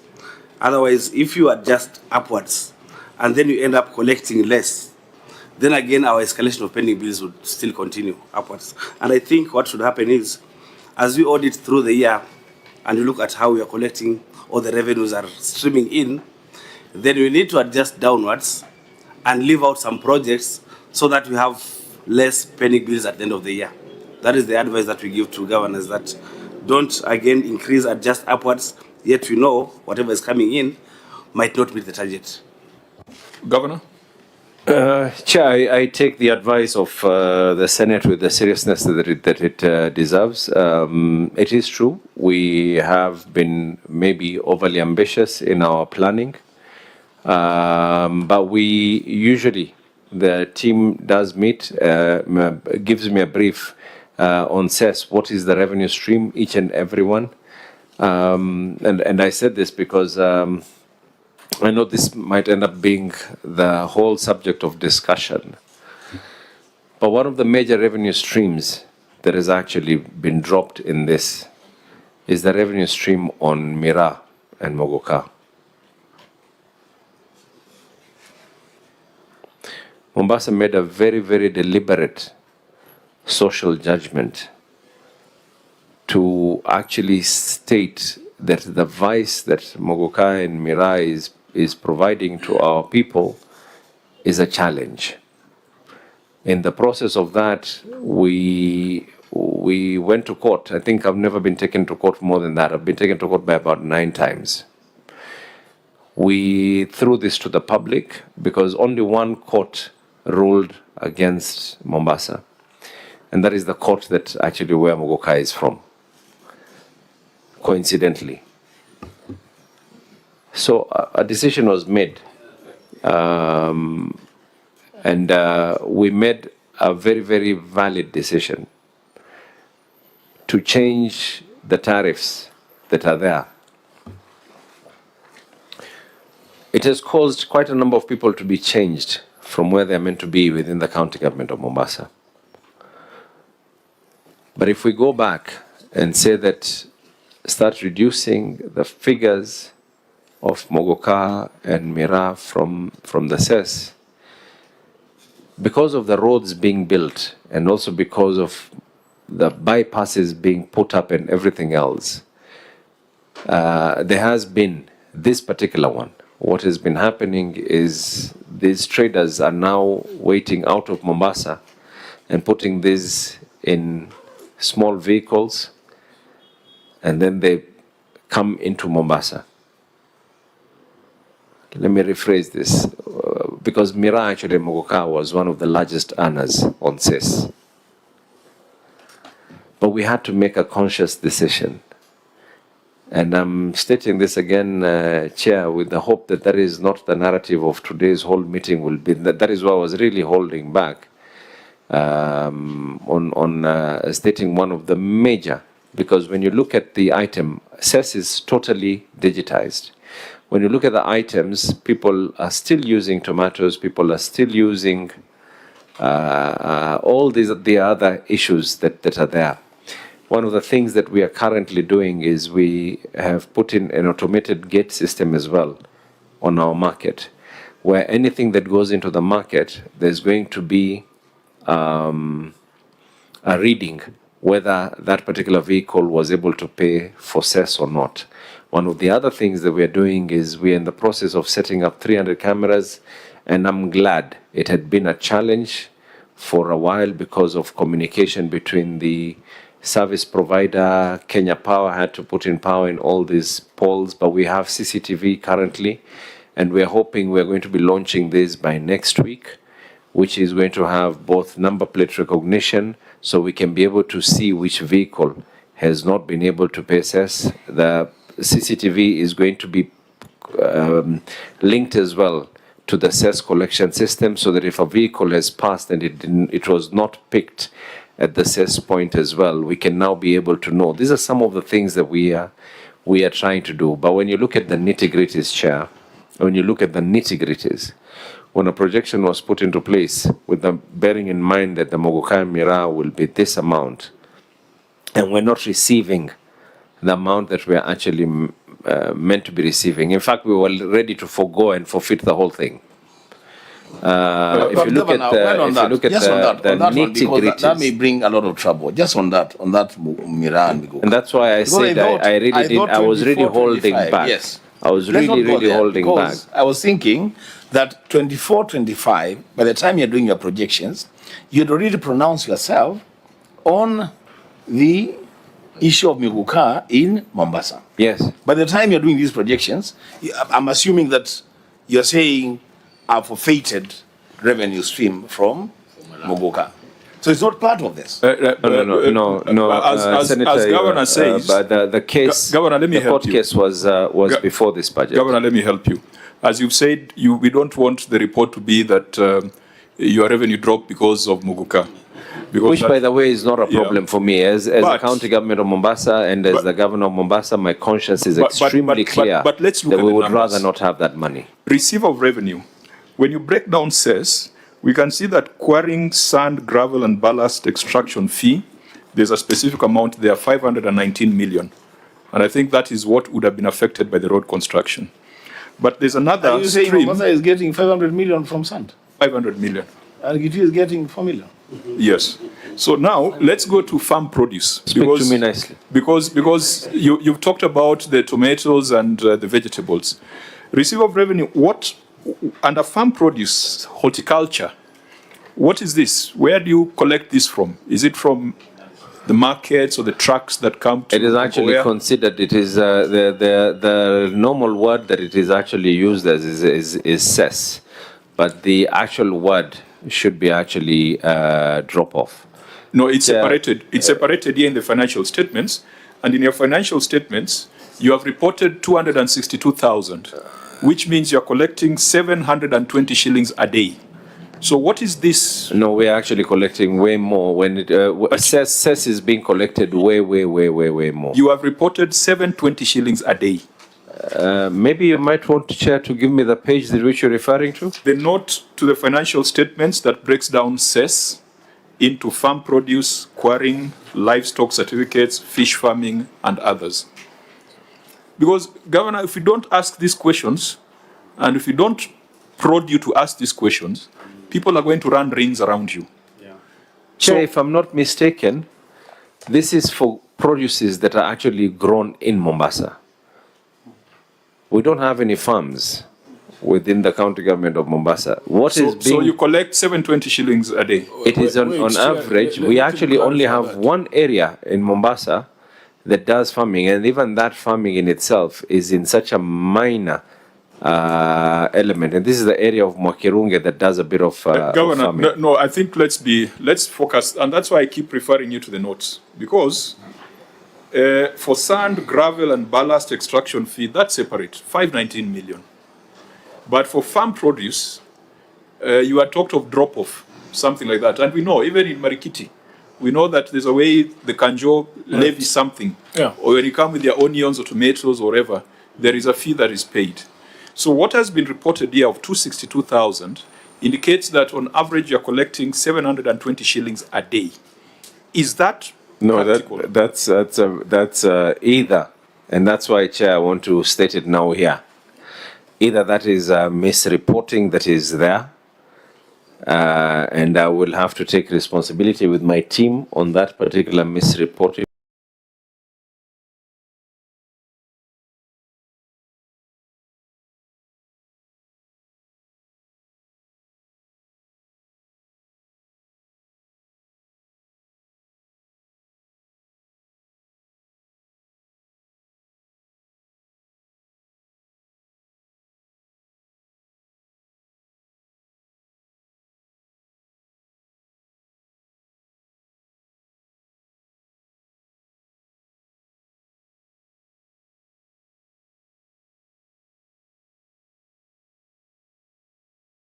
Because I know that's why we are here. The amount of money.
Right or send us. Chair, may I kindly? I've been I think for good order, let's allow the senators to ask. I was just requesting, Chair. I've been taking a lot of hot dawa because of my throat. May I kindly request 30 seconds to use the restroom and come back? Just 30 seconds. Okay. I think we can do, just to be fair, I think 10 minutes is practical. The bathrooms are just here, Chair. I'm just asking for 30 seconds and I come back. No, we don't want to, we don't know whether it's a long or a short one, so we don't want to get into those details. So let's do 10 minutes, and then when we come back, I hope that we can be able to be done by 2, max 2:15. Thank you, Chair. Okay. So we adjourn for 10 minutes. Clerks and Sergeant at Arms, make sure that everyone is back here at 1:18.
And a comparative analysis was done using the report of the Auditor General for the financial year 2023-2024. You collected 934,629,934 in land rates in the prior year. And therefore, there was a drop from 934 million to 883 million. That is a comparison, year by year comparison. Compared to budget, there was a huge deficit. You have given some reasons there, Honorable Governor, and you have given a reason for 60.47% realization against budget. And we had looked at this earlier, and we had a problem with that explanation. And perhaps we need to discuss it so that it guides us going forward on how to account and how to report to the Senate. What is the reason that has been described there by your receiver of revenue? Valuation roll updates, enforcement issues, and public resistance due to pending land disputes or unclear property ownership. I wish you'd have read the whole of it, because I know you went to a good school with a very good English teacher. The low performance in land rate the low performance in land rate collection could be due to challenges in valuation roll updates. And I think the issue that you're raising here is the word that could be. That means that the revenue could be due to. Yeah. It needs to be precise. Because if this was your business you're running, your accountant cannot tell you that we missed target maybe because of ABCD. It's not how to account for public funds. Have you also noticed that there was a drop compared to prior year? I'm actually trying to get using the same valuation roll, because the valuation roll didn't change. It was outdated in prior year, it was outdated in this year. How do we give assurance that we are reporting everything that we are collecting? How can we give an assurance that we're collecting everything that we're collecting? Is everything is automated first and foremost. Two, even if someone went to the bank today and made a deposit at the bank, the systems at the bank are currently already linked to our own systems. So there is totally zero way in which someone can be able to state that they have been able to receipt without the money coming in, or money came in and it was not receipted in one way or the other. We actually were able to sort this out, I think, within the first 4 months in office. We were able to actually confirm on the same. Governor, the comfort on land rates, is that when it is not collected, it remains as an arrear. Yes. Isn't it? Yes. So maybe we don't even need to belabor it, because if there was an under collection, it means that first figure we are talking about, the 6 billion, will go up. Yes. So I don't see a big danger there. There was a drop of about 50 million. Yeah. But I can also confirm that by the end of this particular financial year, Chair, if you allow me just to go through my phone, I can read it to you, what it is that we have collected as of today, with another 26 days to be able to reach the end of the financial year.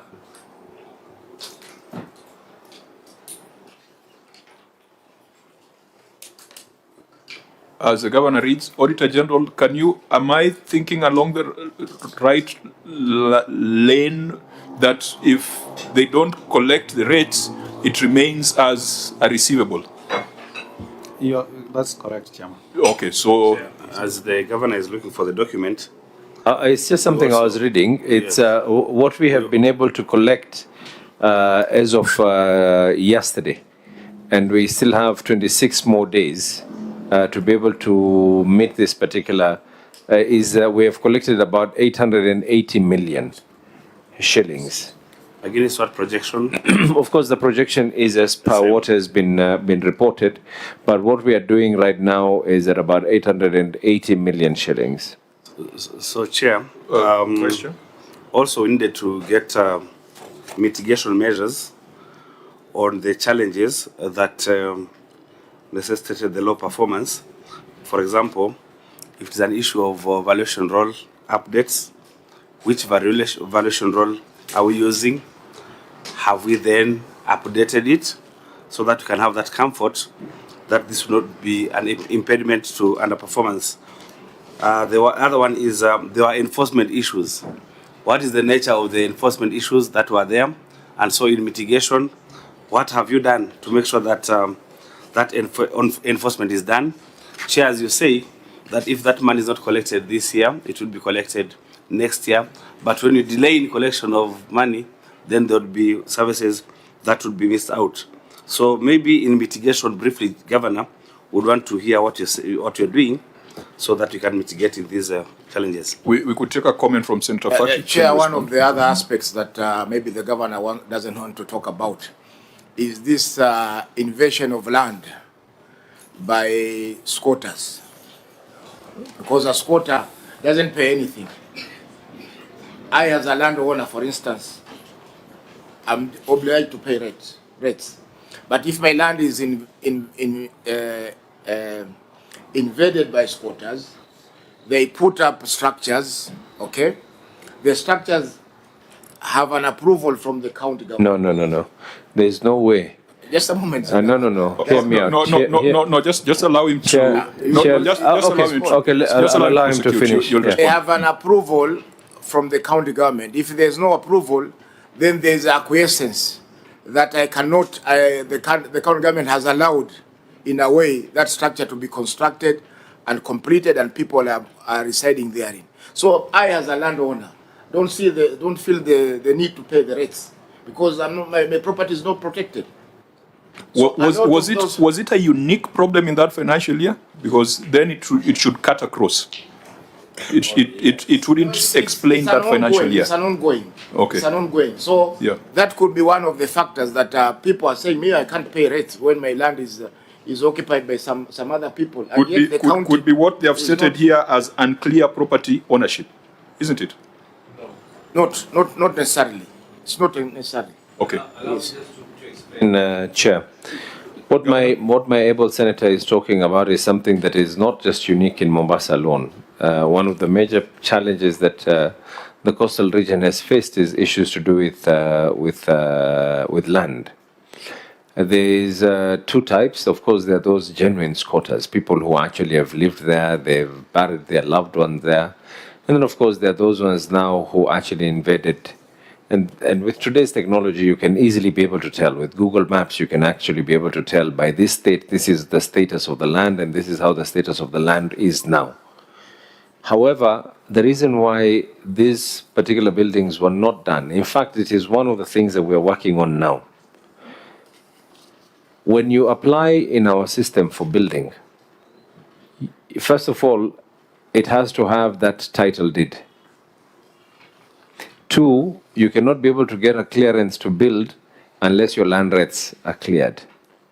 So majority of these buildings that he's saying maybe they have, I cannot be able to confirm or protect, because in any organization there must be one or two bad apples. Whether there are people out there who are protecting people who are doing illegal construction, I'm sure if I even dare to say that county government of Mombasa is surrounded and all my employees are angels, I will be in contempt. When people end up building, these are illegal constructions that were actually put up. One of the things that we are doing right now, and we are hoping to be able to sign this up before, I've told the team that because the contract for the revenue collection is finishing, I think, is it in November or thereabouts? And we've opted, let us just advertise. One of the things that we want to do is to also advertise on issues to do with illegal construction. So with today's technology, we get a company that can actually be able to give a digital mapping of Mombasa and actually pinpoint that at this particular point, there's construction going on, but it does not tally with whether we received confirmation by someone applying for actually building in that area. It's simple technology. They use satellite images, and they can be able to now. So that is one of the things we're doing to try and safeguard the accuracy of what we're after is up to a certain amount of meters. So that means unless you build a barbed wire fence is what might not be able to be caught, but more than that will definitely be caught. This is also now on terms of the building inspections and so forth. Allow me not to get into the nitty-gritties of this, but the issue of the valuation role is actually a valid query that has actually been raised by the auditor in the main audit report, not this one for the revenue. And this is a very old valuation role.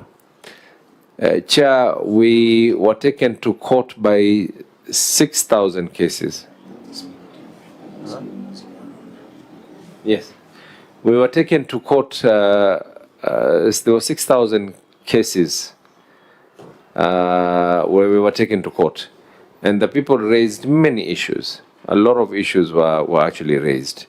And then when I got into office, what I did is I took precedence of a court ruling that was done. If I'm not mistaken, it was in Nakuru, where what we had to do was now listen to all those 6,000 cases.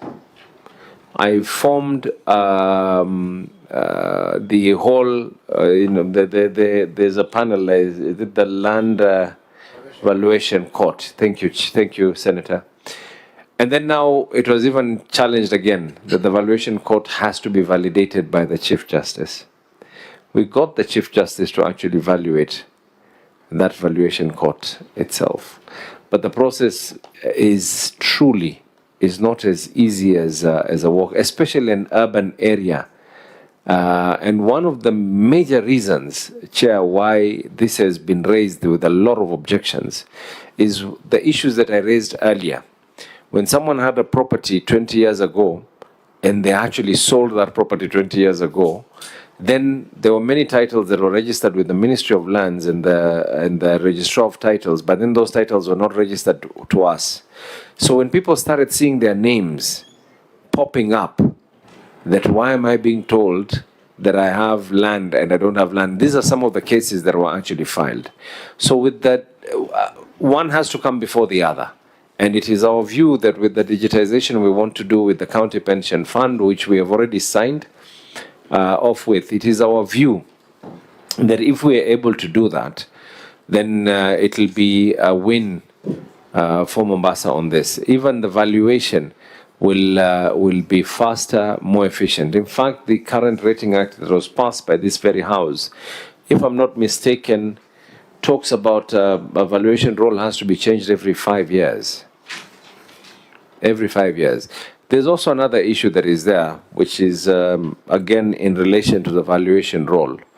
People have a tendency or a feeling that if you change the valuation role, then that means the amount of money that they will have to pay will be a very, very huge increase.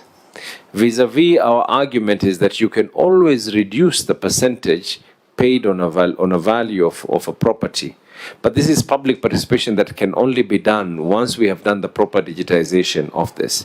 So the part where you talked about, which was being raised here, was this unclear property ownership. Is exactly that. Okay, I think, Governor, you have explained sufficiently. Fortunately, you are the senator from Mombasa, Senator Faki, is also the chair of lands. And this question of valuation role is not just an accounting problem. It is a serious policy matter which perhaps the relevant departmental committee could perhaps do an inquiry, because every county that has come before us has cited challenges. Kiambu tried it, they were taken to court. Nairobi tried it. I don't know whether they've been taken to court. I cannot recall any county that has successfully updated the evaluation roll and used it for rating purposes. And Governor also cites challenges from the judiciary. Those were overcome. We were able. It was actually someone who went to court and actually stated that you cannot have a situation where, by the way, Chair, there's something else. You know this issue of the valuation court as well. The previous valuation, the Rating Act, the previous one, before the one that was done by the Senate, talked about town clerks, that the town clerk is the one who's going to appoint all this. So they were overtaken by constitutional, the new constitutional dispensation that we currently are in. So with the new one that was put into place, then someone went to court and said that, you know, you cannot have the executive being the judiciary as well. So then a ruling was made that the valuation court has to be gazetted and accepted by the Chief Justice, which we were able to overcome that process. Okay. Senator Faki? You know, Chairman, the previous valuation court, valuation rating for the Rating Act, it had a valuation court within the provisions of the Act, where now the valuation court was being appointed by the town clerk, and then there were members also within that framework. But now with the new constitution, all matters dealing with land are supposed to be arbitrated by the Land and Environment Court. So the Chief Justice has to gazette somebody as now chair of the valuation court, just like the other tribunals that are available. And therefore, that's now the process of proceeding in evaluation. I'm yet to look at the current Rating Act, whether it has similar provisions in terms of evaluation role and so on and so forth. But yes, it has been a problem. Even Mombasa previously, before they implemented the current valuation role, the last valuation was done in 1991. That's what the last time they did evaluation. And in 1991, after that, it was implemented, I think, in the late 1990s. Because after that, it underwent through the evaluation court. People challenged the evaluations because they said that in some instances, the municipal council was not offering any services. But the values were much higher than what was expected. So I think I'll take it up with my committee. I think we have the right person in that committee. We have the right person in that committee. Maybe what we need to be clear about is what Senator Faki is saying. Are we using the 1991 role up to date? Or do you have a newer role? By the way, I think there are some counties that don't even have a valuation role. And if we even packed those challenges, there is the other element of enforcement. And as we have demonstrated here, your enforcement is weak because you have collected less than you collected in the prior year.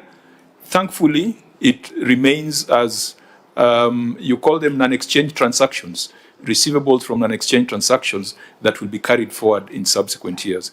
Let me allow Senator Cherargei to go on record, and then we proceed.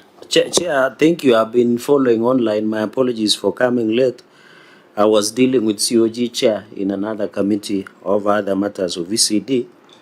Cherargei, which is my name, Senator of the Republic of Kenya, representing the great people of Nandi. Chair, I am excited because it's miraculous that the county government of Mombasa has finally appeared before this committee. We have seen litany of postponement. My only question on the receiver of revenue governor, and you are the former chair, I think, of some audit committee in the National Assembly. I can see, Chair, the projection of Mombasa County was 6.9 billion, but you ended up collecting 4.8 billion. Through the chair, what is the major reason that is causing you to collect, missing a target of almost over 2 billion Kenya shillings? And finally, Chair, I have seen on the issue of valuation, and Governor, you need to be careful. You don't say some other counties. We are talking about Mombasa. I've seen there is a letter dated 14 April 2026 that you want to initiate valuation process. So my concern is, what are the budgetary allocation? Is it in your ADP and the annual development plan and the projection, and what is the budgetary allocation, so that this valuation process, and I'm happy your senator, who is a ranking member of the House through the chair, said something about rating. So how long does it take? Because from 91 to now, and I've seen CRA projection, which is putting you way beyond 10 billion if you maximize all your revenue streams. So how long are we looking at? So, Chair, my question is, why the missed target of almost 2 billion plus? And what is the length of this valuation process so that they maximize their revenue streams? Chair, I yield back. I think you found us discussing exactly what you have asked in the first question, because we're going stream by stream to see where the underperformance was. And so perhaps to avoid giving, I don't want you to give a global answer, Order Governor. I don't want you to give a global answer. I want us to continue with the stream by stream analysis. On the valuation role, I think a lot has been said. We were almost giving the governor a deadline, but it is emerging that there are serious statutory and policy issues that the Senate needs to give guidance on. Because I don't know, Senator Cherargei, whether any county has come before us that has an updated valuation role. I think, Chair, there are a number. There are Which a number, one? even your Vice Chair is aware. There are a number, unless I'll check my notes. I know Bomet made some progress, the Assembly Bomet approved, made some but in terms of applying it to rating, none of them. Of course, because of the challenges always of been finance challenged. bill and challenges of that resistance. But Chair, there is a so- letter, and then yes. what is the purpose of this letter that the governor has attached in is not paginated? Governor, you are an organized man. What happened? This one is not paginated. It is. The one on this one, I can't see anything. It talks about the one on request to initiate valuation process. Maybe can I be able to state and clarify on those? Just deal with that. On the global question, I think we will go the stream by stream approach that we are taking. Okay. Chair,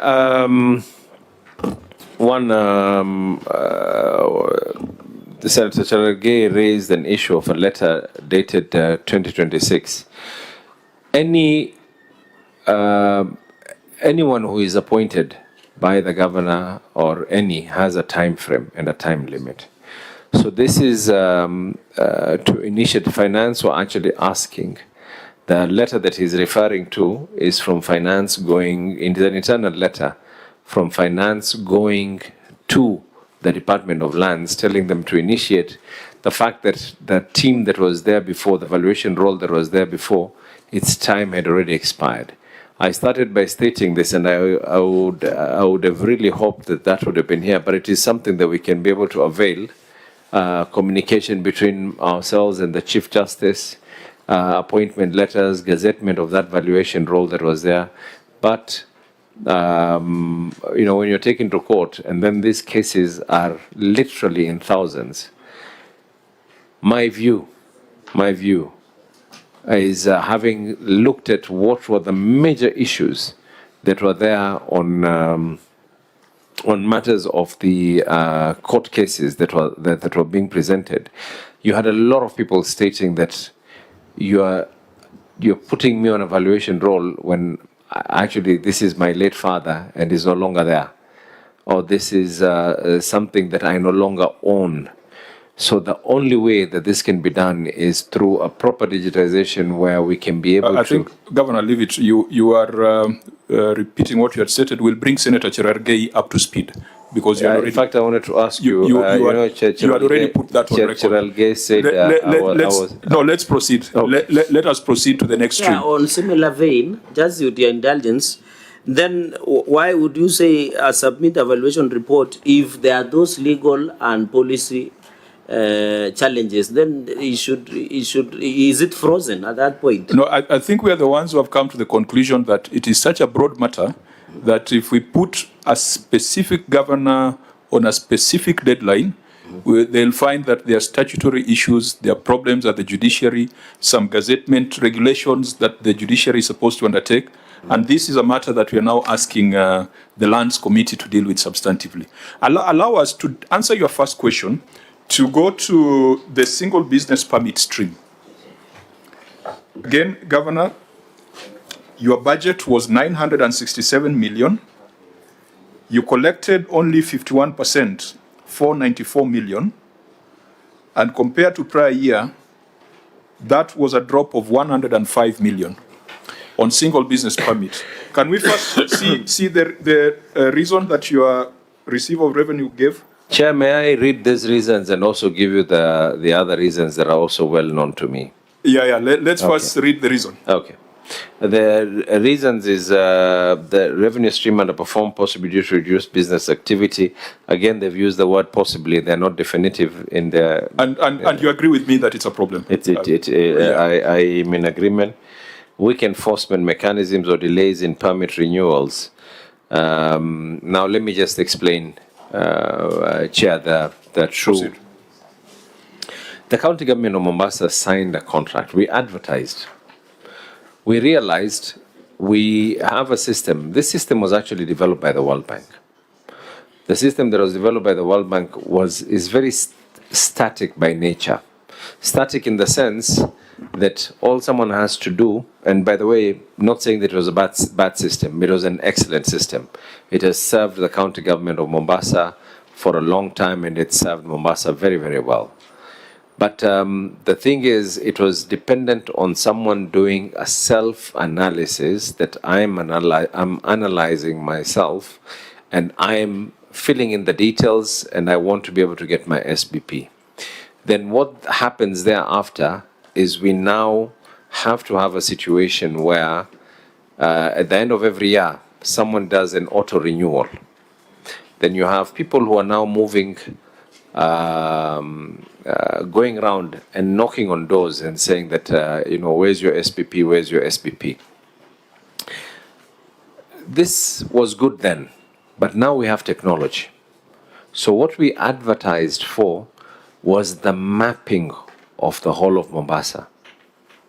That means someone that can be able to take the GIS lab that we have, add all the shops that are there, and say that, okay, this is the shop that is here, and give a digital footprint that if this is Bunge Towers, if at all, and I'm not saying that Bunge needs to have businesses here, but if at Bunge Towers, then we have this amount of businesses that are here, and that kind of mapping was meant to be updated on a regular basis. It was also meant to have the satellite cover as well, to indicate all these areas that are there. We signed this contract, we advertised, but we had people who bid, and when did we? December 2024. The way this SPP operates in Mombasa is it is not based on an annual financial year basis. It is based on a calendar year. That means your SPP expires by the end of December and you start paying by the end of January. So January, February, March, you start seeing an increase in revenue collection. Because of the change, because we signed this in December, because of the change in January, we saw a huge decline in January. However, it means that there was a spillover after June, because a lot of people ended up continuously paying. So you will now see a net effect of these figures having gone higher in the next financial year. Governor, let's go back to the numbers. That does not explain a 105 million drop. In fact, in the year under review, you collected even far much less than the 2022-2023 financial year, which had its own challenges, being people coming out of elections. That does not explain it. Actually, Chair... It cannot account for a 105 million drop. We can provide the annual monthly collections for the committee to be able to actually see which particular months are the ones that we see an increase on and which is the particular months that we see a non-increase on. And you will realize that as much as for purposes of audit reporting, there was a drop here, you will realize that in the subsequent months, which of course means that it is now in the other financial year, there was an increase. Chair.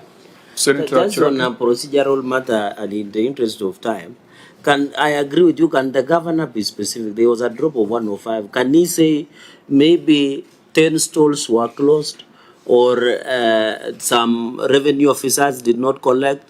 Or what is it? You know, I'm getting a lot of linguistics because numbers are very specific. Governor, you should tell us you are collecting 100 stalls. But because maybe you are building a new market and you demolish that, you need to build a new one. That is what caused the shortfall. Because I am really trying, Chair, to understand what caused this drop. If you can give us, then I'll be comfortable to understand this fall of over 2 billion plus. Because if you can explain those details, and they say the devil is in the details, can you tell us that shortfall in mathematical language?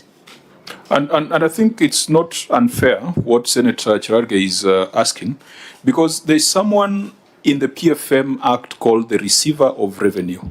The Receiver of Revenue, the job description comes from statute.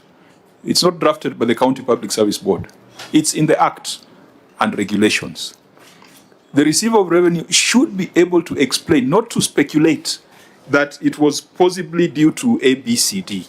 And I'm surprised, Governor, that the explanation you have given around systems did not find its way in any of the formal reports of the Receiver of Revenue. And if indeed it was so, as we started from the onset, that if it was my business, if I was running a mafia of collecting rent from business people, and my enforcers tell me that it has dropped by 100 million, I must get an explanation. And I also believe that you have mapped Mombasa in terms of... Actually, Chair, I want to give a disclaimer, put a disclaimer on that. We advertise for mapping. Maybe let me just explain it. I will not be here on record and mislead by saying that the business is shut down, because that is far from the truth.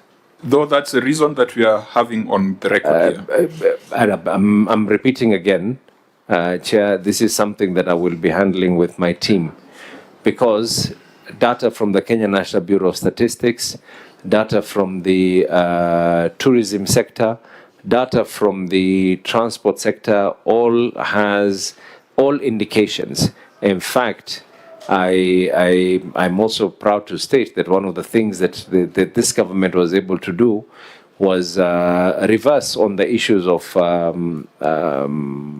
port services being leveled back into Mombasa. So it is not about businesses being shut down. We have to be realistic, and I'm now stating the way it is. I will not stand here or sit here under oath and state that, it is because business is done now. I'm explaining the way it is, Chair. I know it might be difficult to fathom without a breakdown of the true figures, but allow me, with a lot of humility, I can be able to present to the committee for you to be able to see.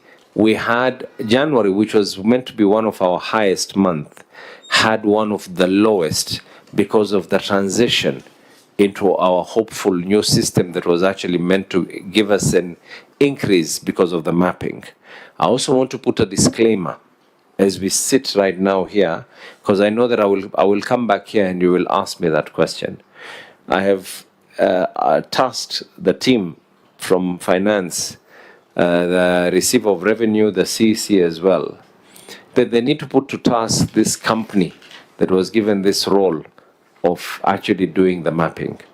Because the last time that I checked, I was being informed that and I've told them to give them whether it is a warning or whatever it is, because the whole idea was for purposes of increase of revenue. But then you have a systems implementation that occasions a loss.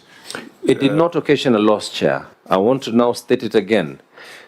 The system, there was a transition from an old system to the new system. The transition coincidentally happened at the month of December going into January. So the month of January, all those business pairs, there was a decrease because of the way the system was meant to be. By the time we started... Let's allow the governor to explain, because it might be... But the governor, you know, the governor is double speak. He's saying there is no mapping. There was a transition for improvement of collection. I thought when you get a new system, yesterday, it's my concern as well, but let's allow him to finish the explanation. Yesterday I had Senator Cherargei saying that he wishes he can speak in Kalenjin. I can speak Kalenjin, but unfortunately this is a house that was... You are allowed. If you want Governor, can you I'm just stating... Speak to the chair. Thank you, Chair. Okay. I'm just stating the way it is, Chair. Is it easy for me to mislead? What was so difficult for me to come here and tell you that, you know what, biashara iliharibika, businesses went bad? But I'm just being very, very honest and truthful. And I've said with a lot of humility, allow me to give you that breakdown. But through the chair, the governor, you are not giving us the real truth. You know, there is absolute truth, the true truth. You tell us, we are just asking why the shortfall. You are saying there was no mapping. Business was not shut. And then you come back and say business was being bad. So who is the receiver of revenue through you, Chair? That can tell us, because under PMF, Chair, with your indulgence, there is an obligation. That is what we are asking, Governor. Because I thought as a governor you should be also worried that there is a shortfall. I agree with maybe it is the way I'm explaining it. Just a minute, Governor. I agree with Senator Cherargei. Perhaps the tone might be a bit aggressive, but that's our concern, that when these numbers are not adding up, this is one of those areas where we only crucify the governor because he's a CEO. But this is a function where the role holder is defined in statute, and they must take responsibility. And when they're reporting, it cannot be that you have different sets of information from what the receiver has. In any case, if the renewal process was affected in January, then it would have recovered in February, March, April, May, June, because the financial year does not close in December. So I think that's where we are coming from. You are trying to explain something from the way you see it, but there seems to be somebody else who's a custodian of records who is not disclosing the real problem and giving us the wrong causes. I think we have discussed it. We don't need to belabor it, but it's something that we need to improve on. Well noted, Chair. Yeah. Otherwise, people will say that you are collecting and pocketing. If we do not have that, people will wrongfully say. And then even in the next 10 minutes, even if you come down to market fees, again, market fees, there was a drop. Market fees, there was a drop. You only realized 13% of your target. And, earlier on, we were talking about the agricultural producers, the Kongowea markets, which we shall not go back to. But what was the reason given by the receiver of revenue for the significant shortfall? Market fee collection fell significantly short of the target. This may be attributed to a combination of underperformance, enforcement, temporary closure of markets due to structural upgrades, or health and safety issues, and possible revision of market policies affecting collection efficiency. On this one, Governor, is it possible, because you have your markets, you know them, these ones all need to be mapped, and you know that market A, this is what we collected last year, this is what we collected this year, and this is the reason for that shortfall. I mean, as a business owner, you'd ask for that information, isn't it? And markets is emotive, because it's small money from our people at the base of the pyramid. And I know those are the people who form the bedrock of your support. I know they're the members of your political party. I know that they're the members, or they're the people who support you. If they have an inkling that whatever they are paying is not being accounted for... Does it mean members of ODM are only at the bottom? They are also up. Yeah, we are a mass. It's a mass movement. So it's from bottom up. Yes. Okay. So you see the sensitivity here, Governor, is that we wouldn't say that your explanation is sufficient. You would tell us in Kongowea we shut down, and therefore there was a drop. In Market B, there was some policy, and therefore there was a drop. Because you collected 59 million, but prior year you had collected 62 million. Is this also system related? A difference of 3 million shillings. No, it is not system related at all. Chair, I will give you, first of all, with your indulgence, a market has a very motive. To go and send people or auctioneers and say that you are removing people because they have not been able to pay for their market stalls is not something that anyone would, in the right senses, really want to be able to do. Did we have a challenge in being able to receive that extra 3 million from 5962 and we ended up collecting only 59? Yes. Remember, it's 13% of your own target.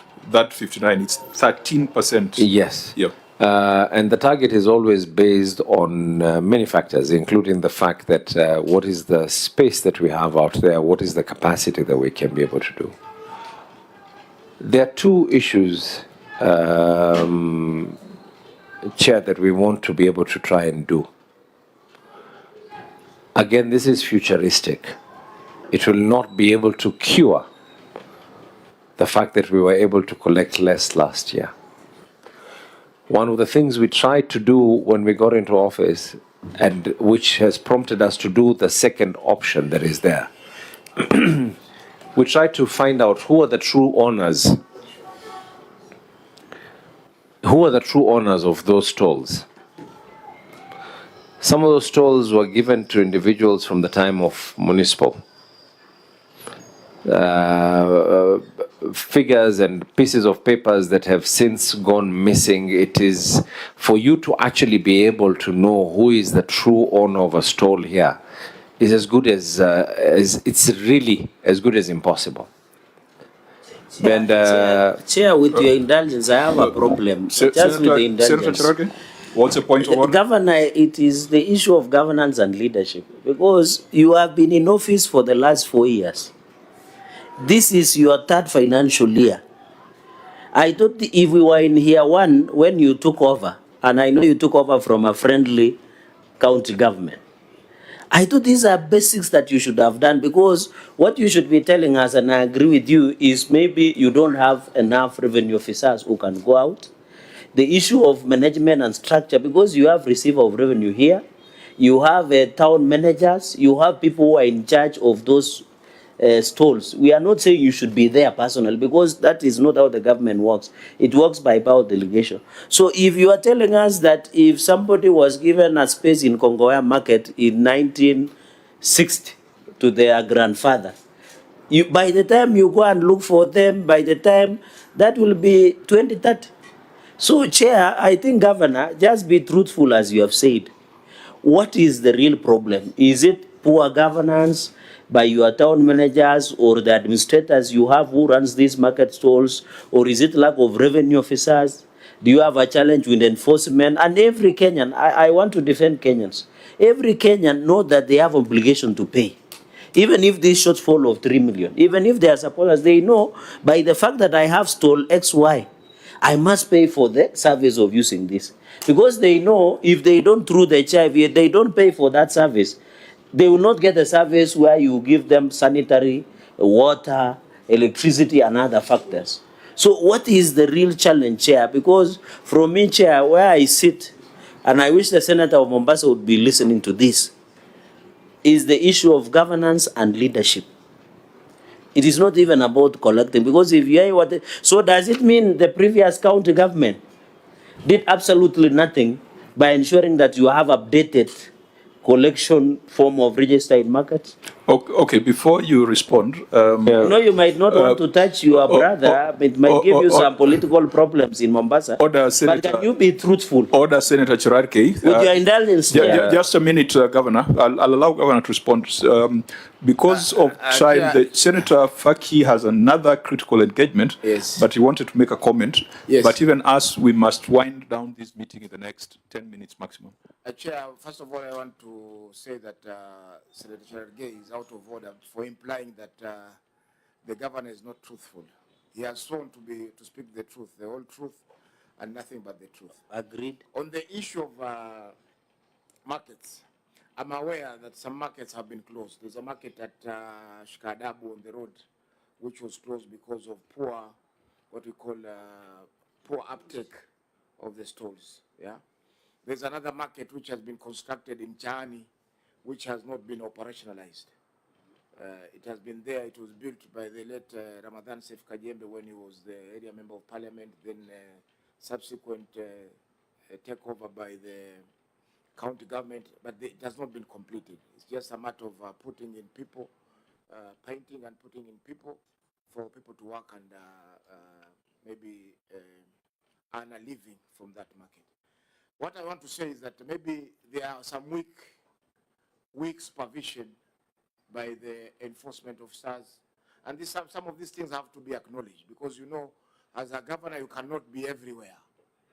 Maybe some of your people are letting you down in terms of market, but on the whole, Mombasa has seen maybe a good business and climate environment for the business community. So it cannot be explained why maybe the revenues are falling. Actually, before you leave, because this perhaps would have been from me the last one, but then I also from the other members. Governor says the economy is not doing badly. Businesses are not shutting down, so that cannot be something that goes on record. You have also stated it as such. But then when you look at another indicator of growth in the economy, physical planning and development, that also reduced by 50 million. And we have not said that someone stole here, someone stole there. But those drops, which are explained broadly, give the suspicion that there could be a problem somewhere in terms of enforcement, in terms of collection, and not reporting. So maybe the senator goes, what the senator has explained is what should have appeared in these explanations. That market A, B, and C were closed, and that could have necessitated or facilitated the reduction in revenue. You know, we are not specific in the way we answer these questions. And I think you need to sit down, your people who are writing these reports. Maybe they thought we don't read, but when you say there might have been change in policies that facilitated under collection, we want to know those policies, which those policies are, and how they affected the collection. Otherwise, these generic explanations really will not wash. And this is important because this is the money you get from the residents of Mombasa. We sometimes focus on the money that comes from Nairobi, but the money that comes from the people of Mombasa is even more, I think it's even more painful. It's, when we say sweeter, it means it's sweet when you eat it. No, it's because the people are becoming more it's more painful. It's more painful to collect it because it's an additional tax over and above what they've already paid at the national level. Now, I think we have demonstrated the problems here on your revenue reports, and you have also undertaken that you're going to have a conversation with your people. I think that conversation is urgent, and that conversation is important. We will make very specific recommendations. Right now, we are just doing a diagnosis. We are yet to give a prescription. So we will give very specific prescription on administrative action. And where we feel that the reasons adduced do not make sense, we might ask our friends from the ones with capacity, either the Auditor General or EACC, to go into those systems and confirm that the numbers being reported are truly the numbers that have been collected from the people of Mombasa. Chair, with your Senator indulgence, Governor, I think you have heard our concern. that senators might be busy people what we read, and we are keen to detail. The clans, the normal look, most of these responses are generic, and I think your staff have let you down. Unless, maybe Governor, just for clarity, do you run a one-man show in the county government of Mombasa? Just note it somewhere so that I finish. If I did, I can assure you that we will not be having any misreporting. Then you should run one-man show so that we get the correct answers. Anyway, that is something you need to, and you are a leader. You need anybody who doesn't perform, show them the door. Mercies only will be shown in heaven, not in numbers. So my only concern, Chair, is can we have the governor on this receiver of revenue, because I'm dissatisfied and I'll be moving the committee with your indulgence. The governor should be given opportunity to go and relook, give us specific. For example, your senator has just said Shikadabu market because of challenges. We know Wananchi would want near the road, they want a strategic place, it was closed down. That is a valid reason, even OAG will take it. The issue of maybe Chani, maybe it's not fully operational. Those are challenges that we need to be specific to alleviate our concern of this drop from projected 6.9 billion to 4.8 billion. If those details of market fees, and I'm surprised in physical planning and development, because the last time I was in Mombasa, Chair, there's a lot of development in Mombasa. And some of us even have interest. There is so many developments in Mombasa. So when I see there is a fall in physical planning and development, You must declare your interest. it's not pecuniary.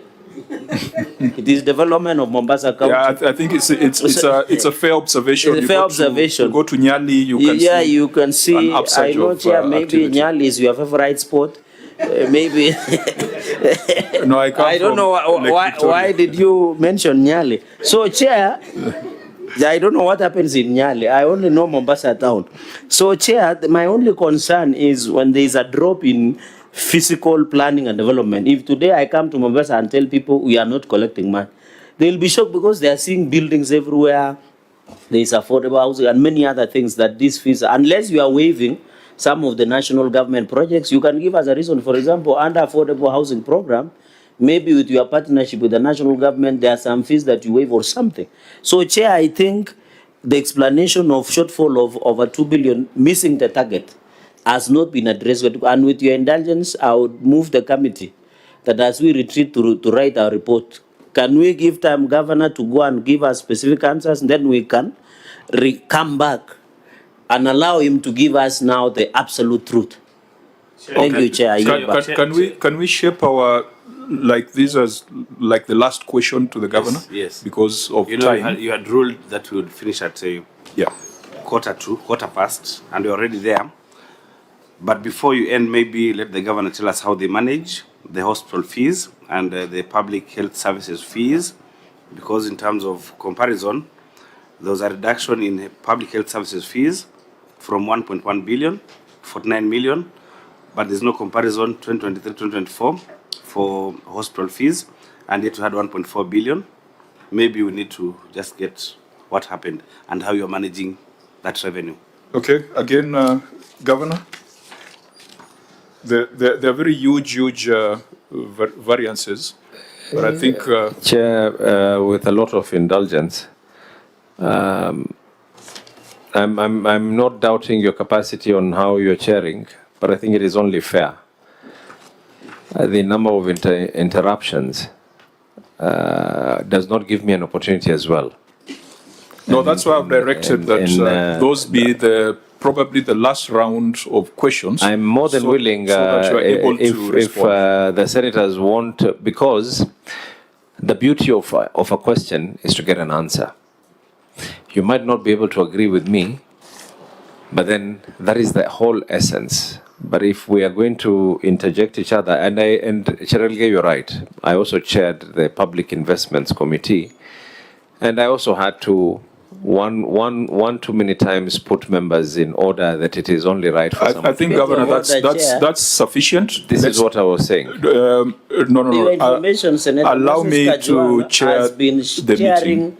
this committee for 15 years. And that's why I said he's doing a very good job. I'm not He's doing a very good job. Our worry is I must protect you, Chair. I have an obligation. But you make me sound like you're wearing Museveni. 15 years. Chair, you have been very good, and you are a member of ODM. You are deputy party leader. Should be. I'm actually extremely proud of. I'm extremely proud of my senator. I hope as well that members from the other party, their leaders can also say they're proud of them. But for me, I can state that I am proud. Nomination certificate for him is ready. Order, Senator Cherargei.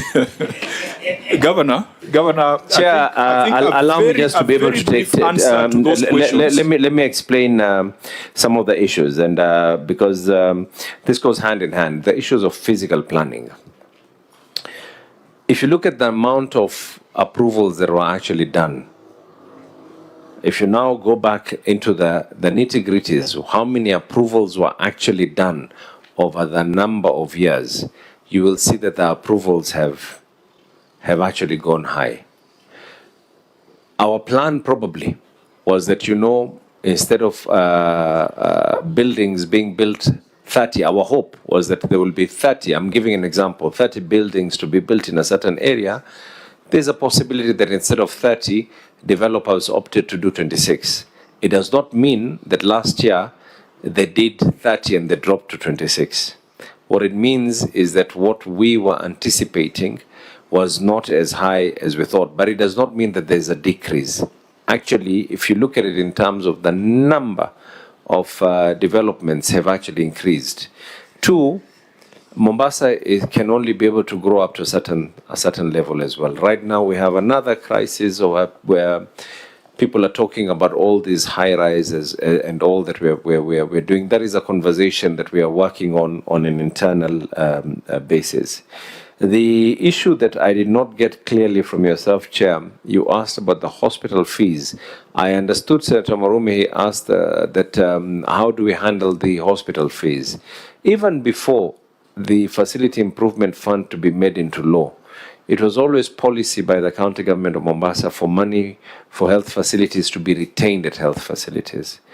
We have never diverted money from health facilities to be used for anything else other than health and health related. So every single facility is currently, maybe the question that you wanted to ask me was, is it the revenue? One thing I can assure you though, we most likely will be seeing an increase on these figures as well. And the reason why we'll be seeing an increase on these figures, for those who have been out and, of course, the people who castigate about SHA and everything else. Chair, maybe because we'll be looking at these reports even in future, let it be specific, because public health services, 2023-2024, you collected 1.1 billion. And then you collected in 2024-25, 49 million. But 49 million for public health services. Where are you reading the document you're looking at? The document that you have. I'm going through the one that was done by the Senate. That is the one. Now, if you look at hospital fees, that is 1.4 billion.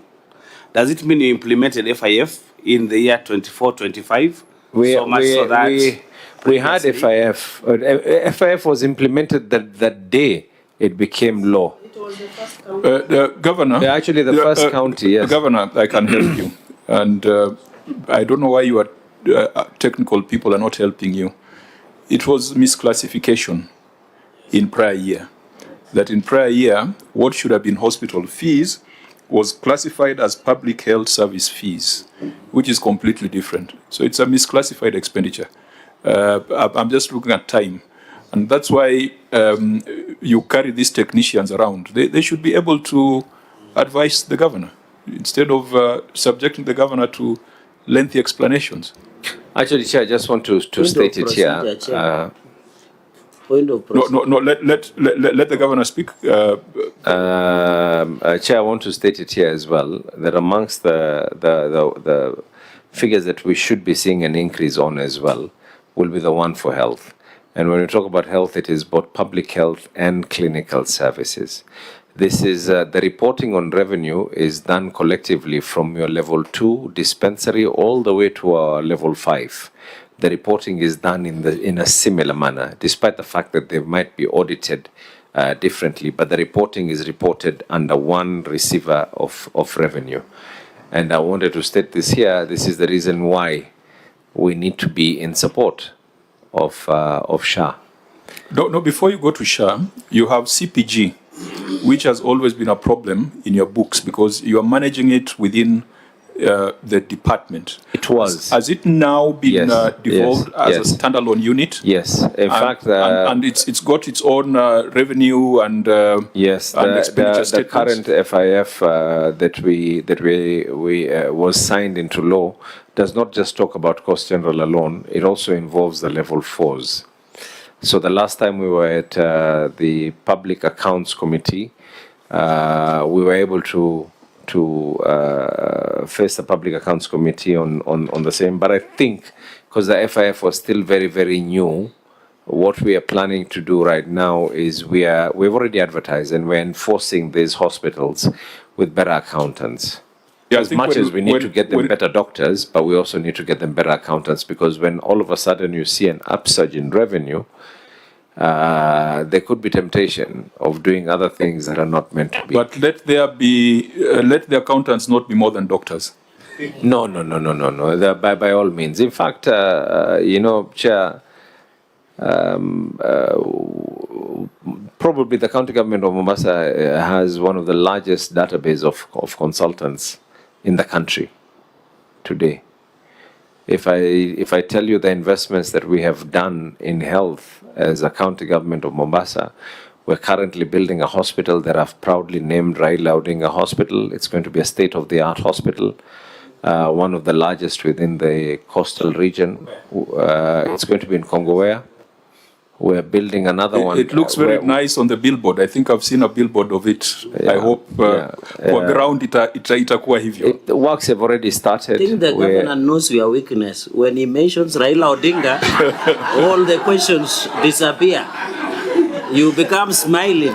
At that point, because you have only 5 minutes to the House sitting. The name of Raila Amolo Odinga is a weakness to many people, including Cherargei. Oh yeah. So it is a leader that we hold extremely dear to our hearts. We would not be where we are as a country and as individuals if it was not for the input and the hand of Raila Amolo Odinga on us. We would not be here. Governor, let me put a pause there. I think today's session was extremely important to highlight some of the areas where we need to have more rigor in terms of reporting.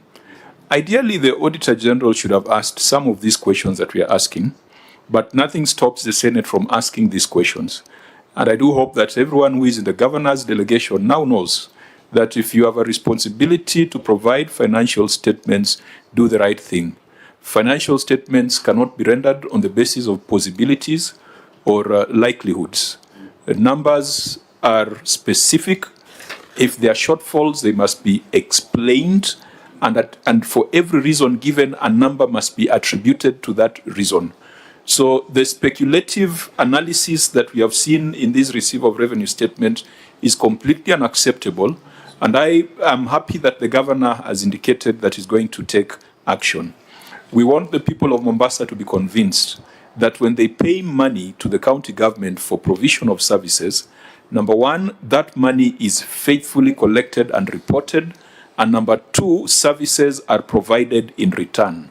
That is how you build confidence on taxpayers. That's how you build confidence on citizens, and that's how you build confidence in the county government of Mombasa. There were several paragraphs on systems, which I think by and large, Governor, you have alluded to some of the challenges you have had with systems. Time will not allow us to interrogate them, but also because at the beginning we indicated that we had a small challenge with the county executive report, which was not a challenge of your own making. It is our internal problem. We will now need to set up another meeting now to discuss expenditure, because today we have just discussed revenue. And I think it's important, if you are doing revenue of 4.8, almost 5 billion Kenya shillings, it is not time wasted. And I hope we can do the right things to give that assurance to the people of Mombasa. We will be giving detailed recommendations because I think we have just described the problem without coming up with recommendations. We shall communicate so that when we are coming to discuss the expenditure side, we can also get an update on how far you have gone in the implementation. Now, honorable members. Chair, before you finish, really, because the receiver of revenue kept on mentioning and pointing fingers on the enforcement. Really, something has to be done on the enforcement. Go and diagnose what the problem is and work on it, because in future, wouldn't want again this being a reason or a scapegoat to under collection of. Okay, honorable members, I'd like the governor to make his closing remarks unless there's any observation. Time will not allow us to go further. A point of procedure, you didn't rule on the generic answers vis-a-vis whether we need to invite governor for specific, so that we can, because the fairness, Chair, if we take these generic answers, we would not have given justice to the principles of natural justice. So I don't know, maybe you can consider. We had discussed that at the beginning.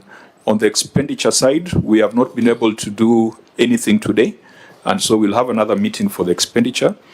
But we'll also, in that meeting, we'll also follow up on the issues of revenue that have remained unaddressed.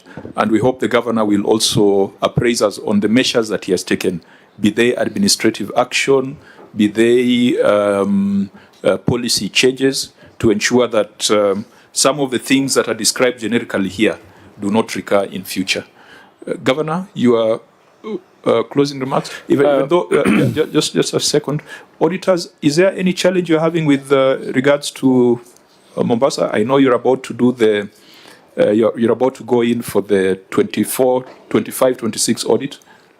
Chair, we don't have much problems. I think the county is cooperating, but we are persuading our governor to honor your summons. Because I think last year there were about 5 or 6 summons which were not honored. And this year I think 2. So we are persuading him to work on that. Yeah, because when we have that conversation, you know, a lot of things emerge. In fact, if you'd have come before 31st of March, we'll have already done half the work. Or this is when now we seem like we are starting. So on that, the governor has a constitutional obligation to appear before the Senate, and I think he has done the right thing by coming here. It's not something we need to negotiate about. Governor, in closing. Chair,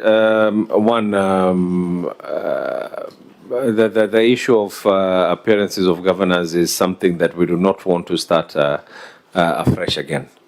Let us just agree on that matter. It is something that at high top leadership level we were able to discuss, and I think we moving forward. It was a collective decision. Moving forward, let us just agree on what needs to be done. But secondly, Chair, which is good, it is the role of the auditor to actually look at revenue streams that were not able to perform. But then what was not highlighted was revenue streams that actually outperformed, which is natural. The audit is exception. Yeah. Which is natural.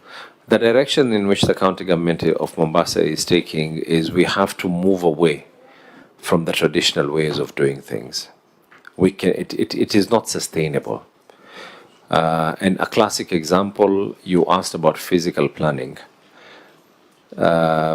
Yours truly pushed something from the office of the Prime Cabinet Secretary to the the Attorney General, all the way up to summit on issues of how do state corporations that they're actually meant to pay, including the people from affordable housing and all. I had a meeting today morning with the CS for Treasury on how we can ensure that state corporations chip in whenever they're doing any developments. All this is an issue of how you're going to increase your own source revenue.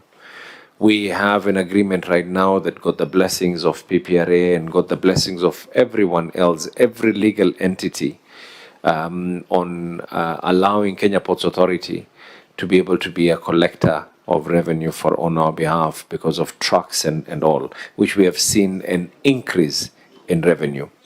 We are putting in CCTVs, we are digitizing, we have advertised. Currently, as we speak, we are digitizing our own internal digitization system for the health, which is going to be a whole comprehensive. The contracts were just finalized, I think, 2 days ago. So they're starting right now, and they've given me an indication that within 3 months we would have seen some great impact on what needs to be done. And are we wrong to say that we are over-projecting? Because if you look at everything else, the biggest issue that is being raised by the auditor is that the county government of Mombasa has over-projected of where they want to go. It does not mean that we have collected less than what we did last year, year before, and so forth. Again, we are proud that because of coming up with innovative ways on how we can be able to collect revenue, today we are collecting revenue without necessarily having touched our Finance Act. It's just how do we maximize on what needs to be done, bearing in mind that you already have certain systems. What systems can you be able to be able to put into place? So are we going to see an increase? Yes. Will we see a possibility that we are again over projecting? Probably because I'm over ambitious in nature. I'm over ambitious in nature. That is the reason why it was our over projection that made other revenue streams that we had hope on have an increase. If we did not, then even those revenue streams like parking and other revenue streams that are there would not have seen. Today's figures that we will be closing in this financial year for land rates, we will be seeing an increase. We will be seeing an increase in our figures for health as well, and way more. So mine is just to say thank you. I mean, it is always eye-opening to come to the Senate and be shown probably some things that I would not have necessarily seen if it was not for the effort of Senate. So mine is to say thank you, and we look forward to future engagements with yourself. And thank you again for being a protector of devolution. Thank you. We've got work to do for county governments. We have to go to the chamber to fight for county governments to get 454 billion Kenya shillings. Thank you. It's a firm position we are taking, and we believe that counties deserve even much more than that.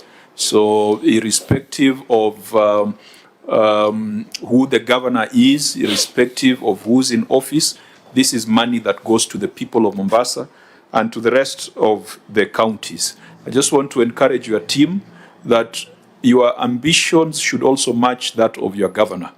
Because if the ambition of the leader is far higher than the team, then you end up with these shortfalls that we are seeing here. But Governor, we wish you well.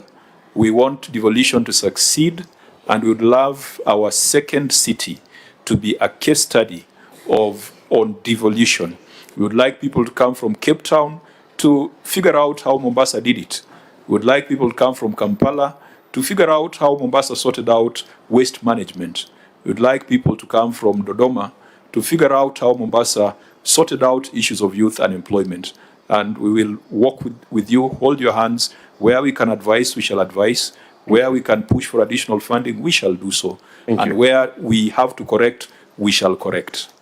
Asante sana. We wish you a safe journey back home, and we shall communicate on our specific recommendations and the date for our next conversation on expenditure. And perhaps it would even be best for us to do it in Mombasa City. Karibu sana. Sawa sawa.